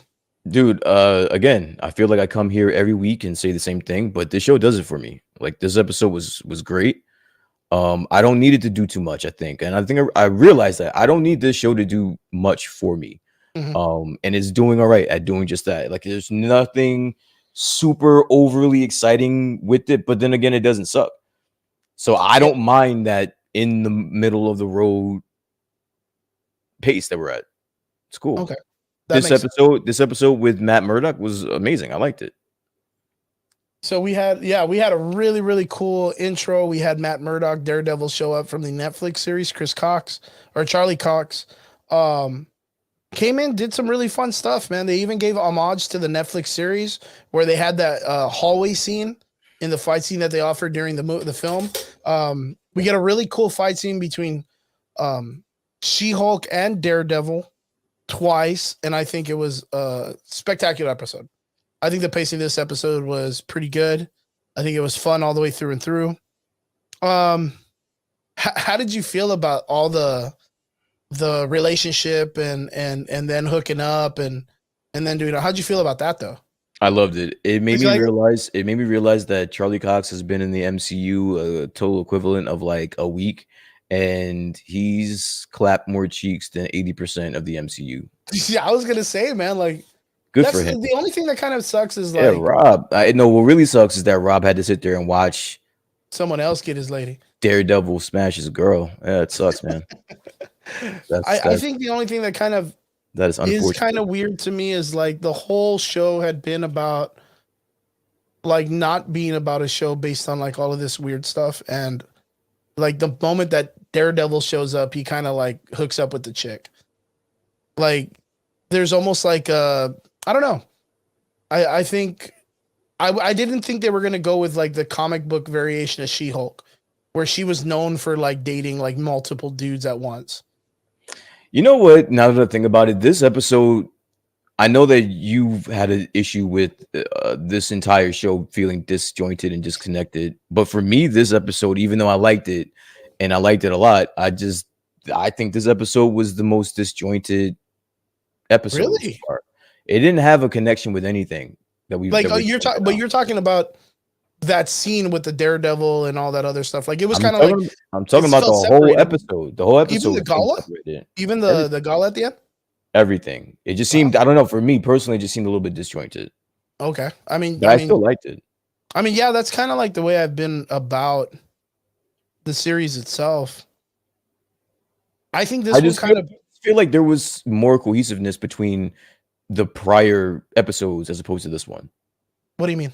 I just don't feel like just don't feel like this episode would have followed the last episode of what we got. It just seemed like a total jump to something different. Okay. Personally. Yeah, that makes sense. It's like it's almost like they're throwing like these random stories that don't feel like they're days after days. It almost feels like it's like a month and then another month, and it feels real disconnected. Yeah. Like it doesn't feel like it's like a continuous story. Like the person goes to sleep, they wake up, it's the next day. It feels like this episode was gaps. the first time that I actually like felt that. Okay. You see, and that was me in the wedding episode. Because the reason why I felt that way is because it just felt like they were like, we need a wedding episode. Like, so they just fucking wrote one in out of nowhere. Yeah. And they just needed to fit one in. So you feel like this was that for you? Yeah. Wow, that's pretty cool. Well, I mean, it makes sense because that's what I felt in the last episode. So I guess that writing formula that they're following is a little bit off or awkward, to where a lot of these episodes, they feel very unconnected, right? Like, I guess disconnected, as you said. Yeah. And again, I don't want it to get, lost in Confused, translation, but like I liked the episode. It's just that it just didn't feel in order from where we last left off. Did it feel kind of rushed that she was just so willing to be out there, like being superhero-ish or whatever? No, that was explained with the whole, the way she felt about him. Like, of course, she was going to be out there with them. So, no, that part was explained. The writing, the writing was still okay. It just seemed a little bit off to me personally. And is there anything that you feel like is the main reason why it feels disconnected? I think it was more because it felt like just a solo adventure with her and not her main, because we didn't really see much of anybody else in the show that's regularly in the show. We saw a lot of Daredevil. He was a major part in this episode. So yeah. Did you know what I really dug? Is I dug the fact that the director and the cinematographer were willing to give so much reference to the Netflix series and how like emo this character is, where he just like broed like everywhere. Like he'll just sit on some lights and, be all bummed out and be all super serious all the time. And then when you get close to him and you break that nature, he's just a regular dude. Yeah. He's a regular dude. He wasn't as serious as he was in the last film or in the last series in Netflix. Netflix was super dark based on Frank Miller's series. This one was kind of, it was cool. It was cool. You know what? I like the interaction between him and Jennifer Walters. I like the interaction between him and the She-Hulk character when they started putting it down. I like the different takes on how they approach situations. Like how he's very, okay, I'm going to go in, I'm going to sneak in and do all this stuff. And she's like, well, I'm just the Hulk. I'm just here to smash and do stuff. Yeah. Like I really dug that. The other thing that I dug that I don't think a lot of people get, and I think I'm probably the only one that sees it this way, is she first meets him, they throw a couple punches, and then she punches the ground. And like the floor collapses, he flips up and then lands on a car. To me, what was really cool about that is it looked like a video game. Like the way that when she attacked the ground and it created the shockwave, like it went in like a specific line and he was able to dodge it and just jump on a car and be cool. And then all of a sudden, like he jumps off which I didn't understand. Like he jumps and does all these cool flips and she just like jumps off the building. I was like, why did you just jump off the building yourself? Like, why even get stuck? Like, why stay on the roof and just watch him flip down? Other than that, we got the introduction to Leapfrog, which I think that was like a shit show of a character. There was such like a build up for that character that he looked dumb as shit. Like I thought that was dumb. The Amanda Mode guy, the one that builds costumes, was really cool, funny. And I like that they changed his character into making costumes rather than Stilts, which is another character, Stiltman from the MCU, who is doing it in the Netflix series for Daredevil. Because he ends up being like a villain later or whatnot. Overall, I thought the episode was pretty cool. I thought this was probably, I mean, of course, the show knew it because they knew that, having Daredevil appear in the MCU through the show was going to be the most amazing thing. This show, I guess, was a little bit longer. They even acknowledged that it feels longer because they thought that was the ending, because Daredevil had to do the walk of shame barefoot. What'd you think of that, dude? It was pretty cool. That was pretty funny. I get that. I appreciate those kind of jokes. They're silly. They're funny. Were you cool with them hooking up so fast? Yeah, Like, man. did you My feel boy. that tension throughout the story? Yeah, man. My boy Charlie Cox, man. Charlie he's the- Cox got a better smash than the Hulk, or what? He's the closer, bro. He knows how to get it done. Yeah, I like dude. it. I mean, dude, his character came in so suave. Like right when he came into the courtroom, he was already dropping knowledge. The intelligence and factor of how he talked in the courtroom was solid. Like they really did their homework to bring his character in. It sounded really good. Do you know what was actually one of my favorite parts? What's up? The second time that She-Hulk and Daredevil fight, like She-Hulk just does not give a shit, grabs him and takes his helmet right off like he's a baby, dude. And he had no power to stop him. No power to stop She-Hulk. Mhm. He knew that shit was coming off so fast. Called her by her first name.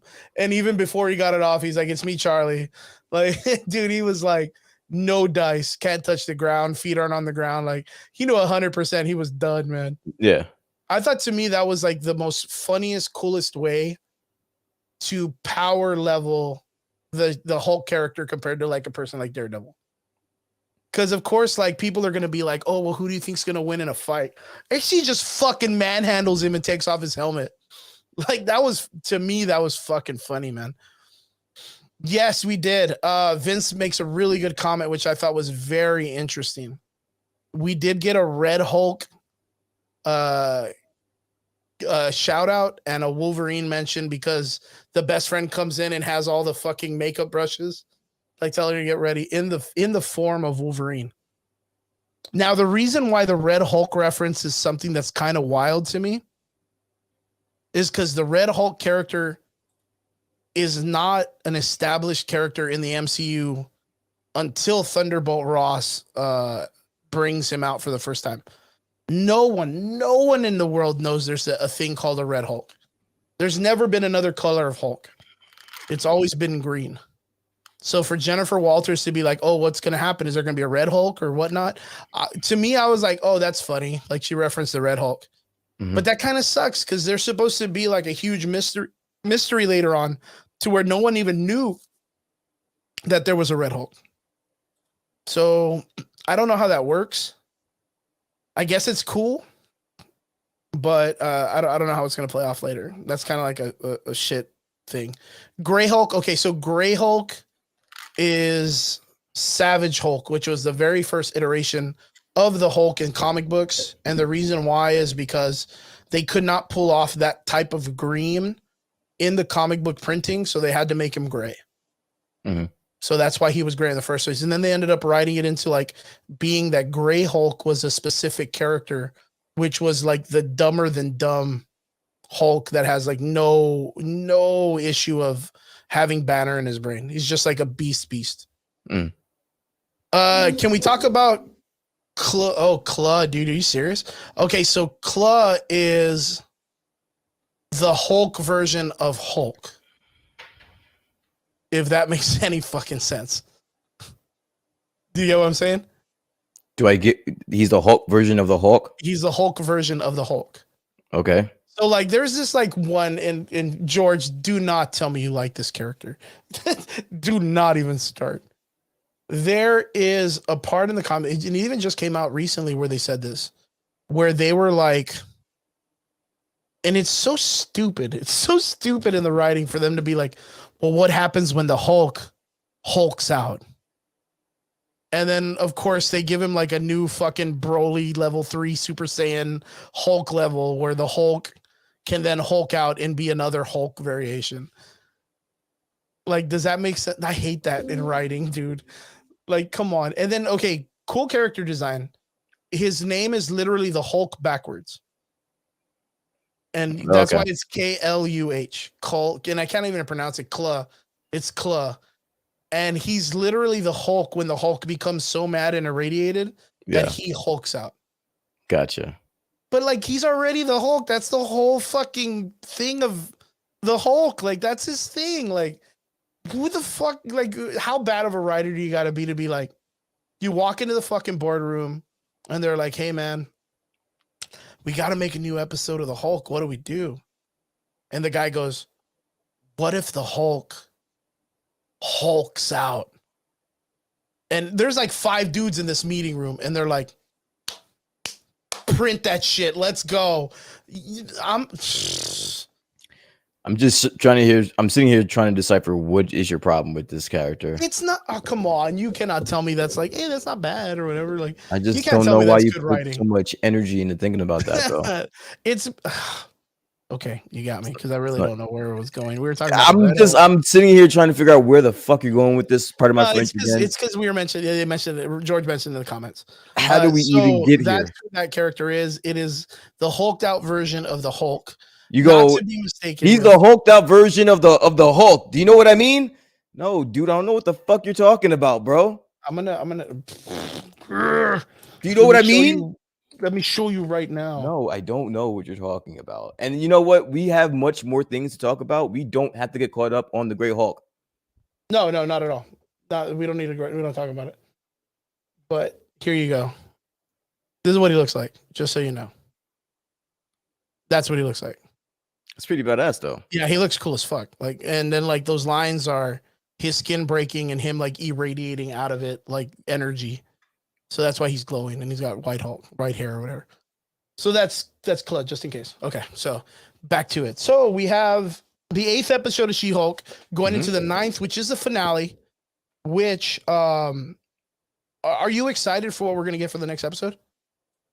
I don't know if I'm excited for it, but because I don't know where we are. Because again, this episode felt a little disjointed. Now it seems like in the final episode, I don't know what's going on here. It kind of felt weird with the way that they kind of like.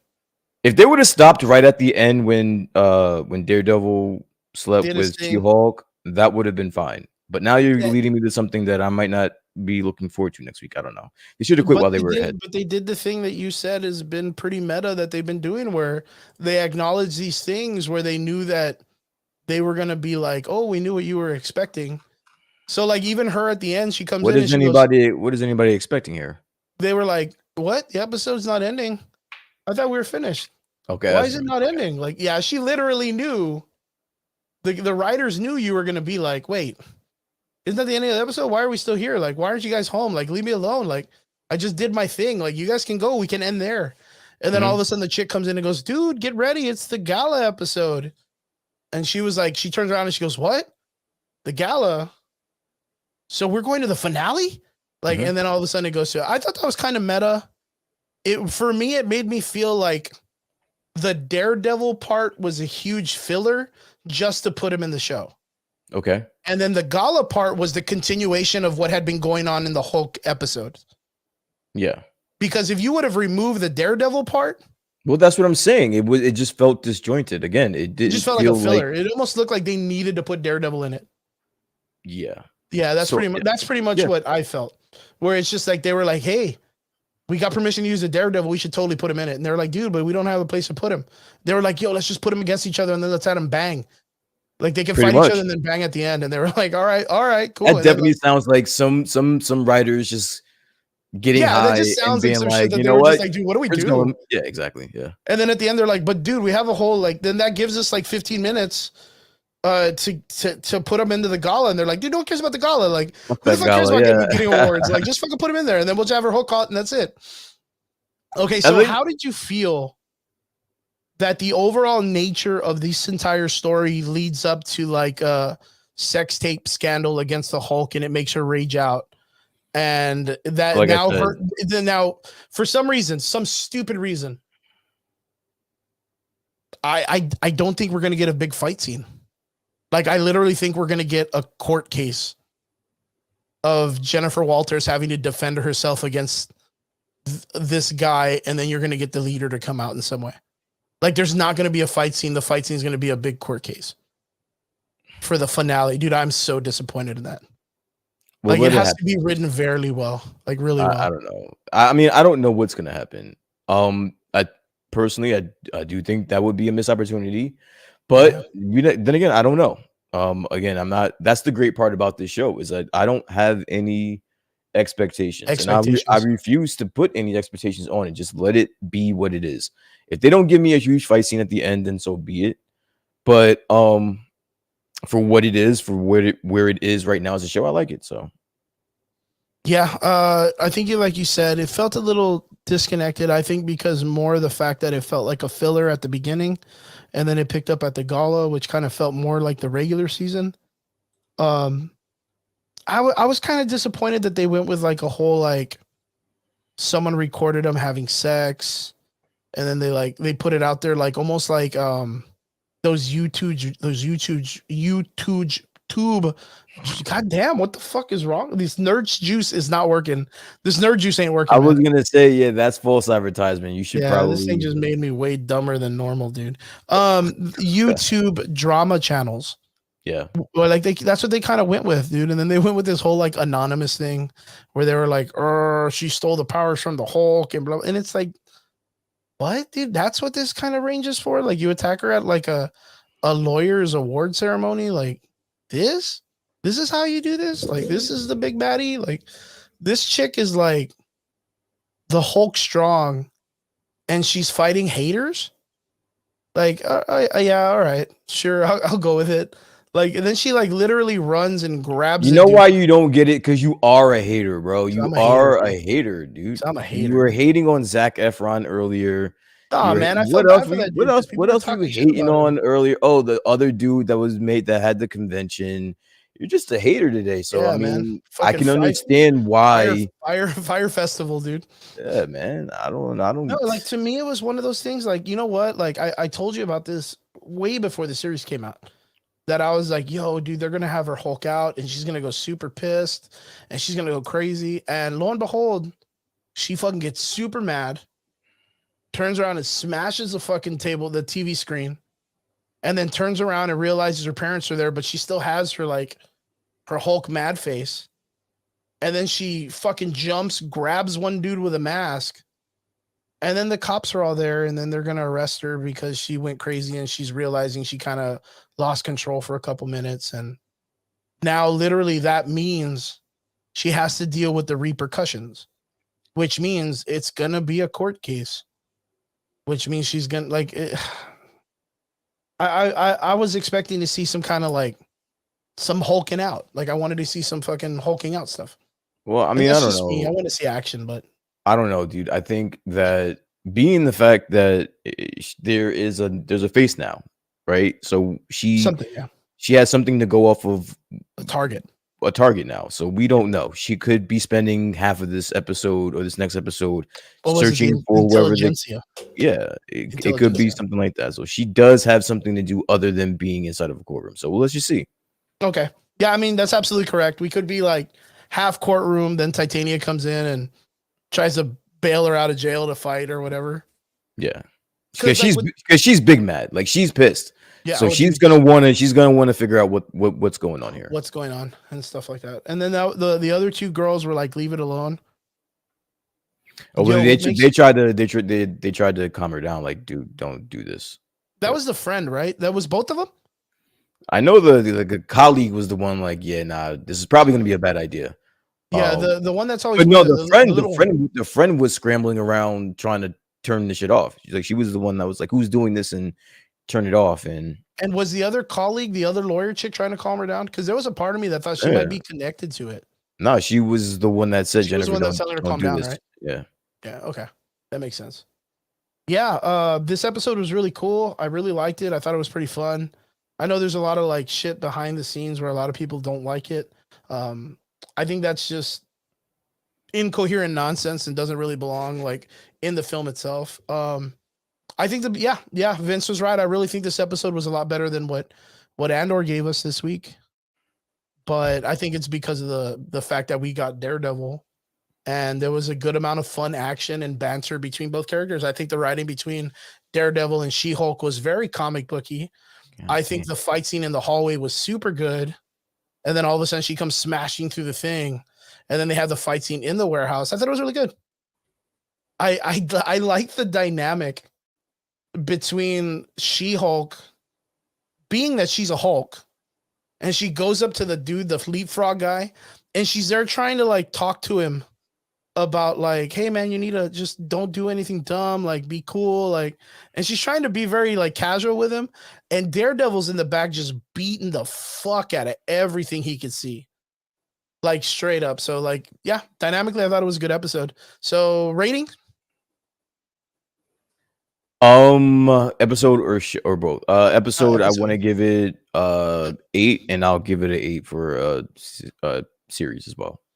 Yeah, for me, it's probably going to be 8 for this episode because we did get a really cool introduction to Daredevil Charlie Cox in the MCU. And I think right now it is not being covered as much as it should. It was really fun. It was a great introduction and a cameo to a new character in the MCU and someone that we've been waiting for. And I'm going to probably give it like a 7 for the series so far. Okay. The last episode's probably going to have to sell it for me to be anything better than a 7.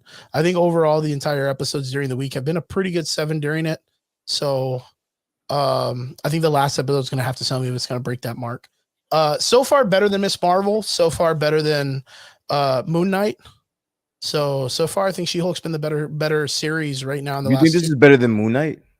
Yeah, the reason why is because of the way the first couple of episodes started, and then all the random shit of like Khonshu making the Earth spin and like all that weird shit that was going on. I think that's just a lot too much to explain. Like, well, what do you tell the rest of the world that's not dealing with this? Like, can you straight say we're in the MCU, right? And you're having a moment where you're just out buying some fucking badass food or whatever. You just go to the store. And all of a sudden, it's the same time where Khonshu turns back the sky so that they could see what the fucking stars look like. And I'm over here. You're about to geek me out, bro. I get it. I'm over here in get South Texas, and you're in New Jersey, and all of a sudden the fucking sky starts spinning like a fucking DJ set. Get over it. And no motherfuckers out there trying to explain what the fuck is going on. You saw some chick get pulled out of the fucking, the sky earlier in the month at a park. Fucking giant hand comes out of the ocean. God. Fucking Get over Thanos it. snaps out. The world is a crazy fucking place. Dude, you already have you have a lot of shit that doesn't make sense in the MCU. So you can't just pick this part out and say this is some weird shit. How about the fact that at the end of Eternals, a big fucking a big handed head come out of the ocean. Yeah, so it's like that is some world altering shit as well. That's some fucking, this world is crazy as fuck. For me, it's just one of those things. Like the whole beginning part of Moon Knight. Don't get me wrong. Oscar Isaac is an amazing actor. He did a great job. Moon Knight was dope. That was a dope fucking show. And you're putting She-Hulk over it. She-Hulk right now at a audience score on Rotten Tomatoes. What do you think it is? This not gonna be good. It's gonna be like in the 40s. 40s. Right? Am I close? It's in the 30s. Oh, you see, I was close. It's actually worse than Lord of the Rings. The Rings of Power. Rings of Power was 38. This is 35% from the audience score. Yeah, it's not too bad. So yeah, like it's not something that I think is like fantastic. But like for the Moon Knight series, like and Moon Knight is sitting at 90%, by the way. Good shit. Just saying. Yeah, I mean that show was fucking that show was amazing. You should be ashamed of yourself. Nah. I wasn't all that hype.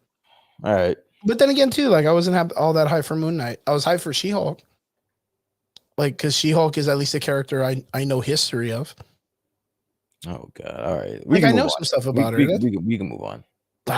Don't be all hurt, Brian. Because I don't know. Because you guys don't know anything about Moon Knight. I didn't know anything about Moon Knight. So what? It was a great show. Yeah, it was an okay show. It was a great show. Yeah, it was cool. I think when it got into the episode where they're in the afterlife, okay, that's where it picked up for me. But I'm not gonna lie, I didn't even. Well, that's where it picked up. I mean, that's where it was. I'm assuming they designed it to do that, so I don't know. Yeah, that's kind of like. I mean, that's kind of like like we're talking about. They're trying to build that formula to make streaming shows work properly because they need that flow of the show throughout the entire weeks or whatever. Yeah. Yeah, I mean, I'd have to go back and rewatch Moon Knight because, like, right now, I kind of feel like I like the writing and storytelling and comedy based on She-Hulk more than the seriousness and push on the way that they did Moon Knight. If that makes any sense. All right. I mean, I respect it. Yeah. Everyone. But I mean, to each his own, I guess. I mean, I'm not saying She-Hulk's the greatest fucking series on the planet. No, I'm not, because it is not great. But like I said, this last episode, I would say it's a pretty good episode. It's a fun episode. And like yourself, me being that I liked it, but you know what? This was like last week. Like I thought last week's show was like a bad episode, which was the wedding episode, right? Yeah. Yeah, and I thought it was bad, and you were like, "Nah, dude, I fucking love that episode. I think it's the best one so far." So it's like dynamically, you and I are like on the opposite parts because now I like this episode, and you were like, "Nah, it's not about me." But it is what it is. She-Hulk's got a couple more, one more episode left, so I'll have to see what it does. I don't know where the villain is, and I personally do not know what they're going with. And Brian, I don't think you do either. So it's up in the air. What I know I'm excited for is Black Panther 2. What I am excited for is, you know what? And we didn't even get to talk about fucking Werewolf by Night. I was gonna say we can definitely save talk it for about next it. time. We can save it next week. But Yeah, I I just think- so that I think it's anyone one of those that's things that- watching, just anyone that's watching, I like it. It was great. I don't know if I would revisit it again, but it was pretty cool. I think it was good just for like a special, like what it is. Like I was really spectacular. I was driven. I thought it was great. Guys, if you get an opportunity right now on Disney Plus, on the Marvel section, there is a film special for Halloween called Werewolf by Night. It introduces Jack, who is a superhero known as Werewolf by Night. It introduces Elsa Bloodstone, who is an awesome character, redesigned in the film, and the Bloodstone storyline and the Bloodstone characters, and it even brings in Man-Thing. It's a pretty fun show. Go check it out. It's about 58 minutes long. It really gives remembrance, of course, to the old like 40s, 50s horror movies, like Nosferatu. But in the aspect to it too, it does give like that Saturday morning Christmas Halloween specials kind of vibe to it also. So very cool movie. Go check it out. It's worth a watch. We won't talk about it too much here because we're of course out of time, but we will do a recap next week after everybody's had the opportunity to watch it. It just came out like I think yesterday. So a lot of people probably aren't going to have the opportunity, but guys, go check it out. It's going to be a great time. Guys, that's it for the show today. I want to say thank you to every one of you, to our extraordinary listeners for jumping in, of course, jumping on the shows with us. We appreciate every one of you. We hope you guys are having a good week. What do you got planned for this weekend, Brian? Just relaxing. I have some family in town, so just gonna hang out with them and relax. How about yourself, sir? Very, very good. This weekend, I'm going to be visiting a Filipino restaurant that is in McAllen called Cocinas. Okay. It is a really, really nice little family-owned restaurant. Right now, they are looking for some people to kind of help them get the word out a little bit more for their business, and I am all about helping my community out. And I'm going to go out there, see if I can give them a little bit of advertisement, see if I can get a little bit of video work in. And then of course I'm going to go and do a commercial with the guys from the Collectors. I'm always about helping people, man. I like it. It's just what I do. So hopefully everybody get to check that out. Guys, don't forget October 29th, we have NanoCon at the 80s Brewery. Don't forget to go check that out. Shout out to one of my closest friends, Ramsey Ramirez and Marla V, for a spectacular show at Anime Fiesta this past weekend in McAllen. Convention brought in South Texas Comic Con numbers. We're talking like 19,000 people at the Minimalist showed up to this con for 2 days. It was insane. There's some videos up on my page, and I have some pictures up on Everyday Media, which is my friends Gilbert and Alex, and I run it in their photography and video. Georgie was out there. Georgie got some beautiful videos. If you guys go check out Forbidden TV, 4 as in the number 4 Forbidden TV, guys, go check it out. It was a great time. Of course, Anime Fiesta has their website too. It was beautiful. It was fun. Guys, we love every one of you. Thank you guys for tuning in and jumping in with us in the chat. We will see you guys again next Friday here at 9 p.m. on the Average Boys podcast. Don't forget to join us on Spotify, iTunes, YouTube, and Google Podcast. We'll see you guys again next Friday here on the show. Laters. Peace.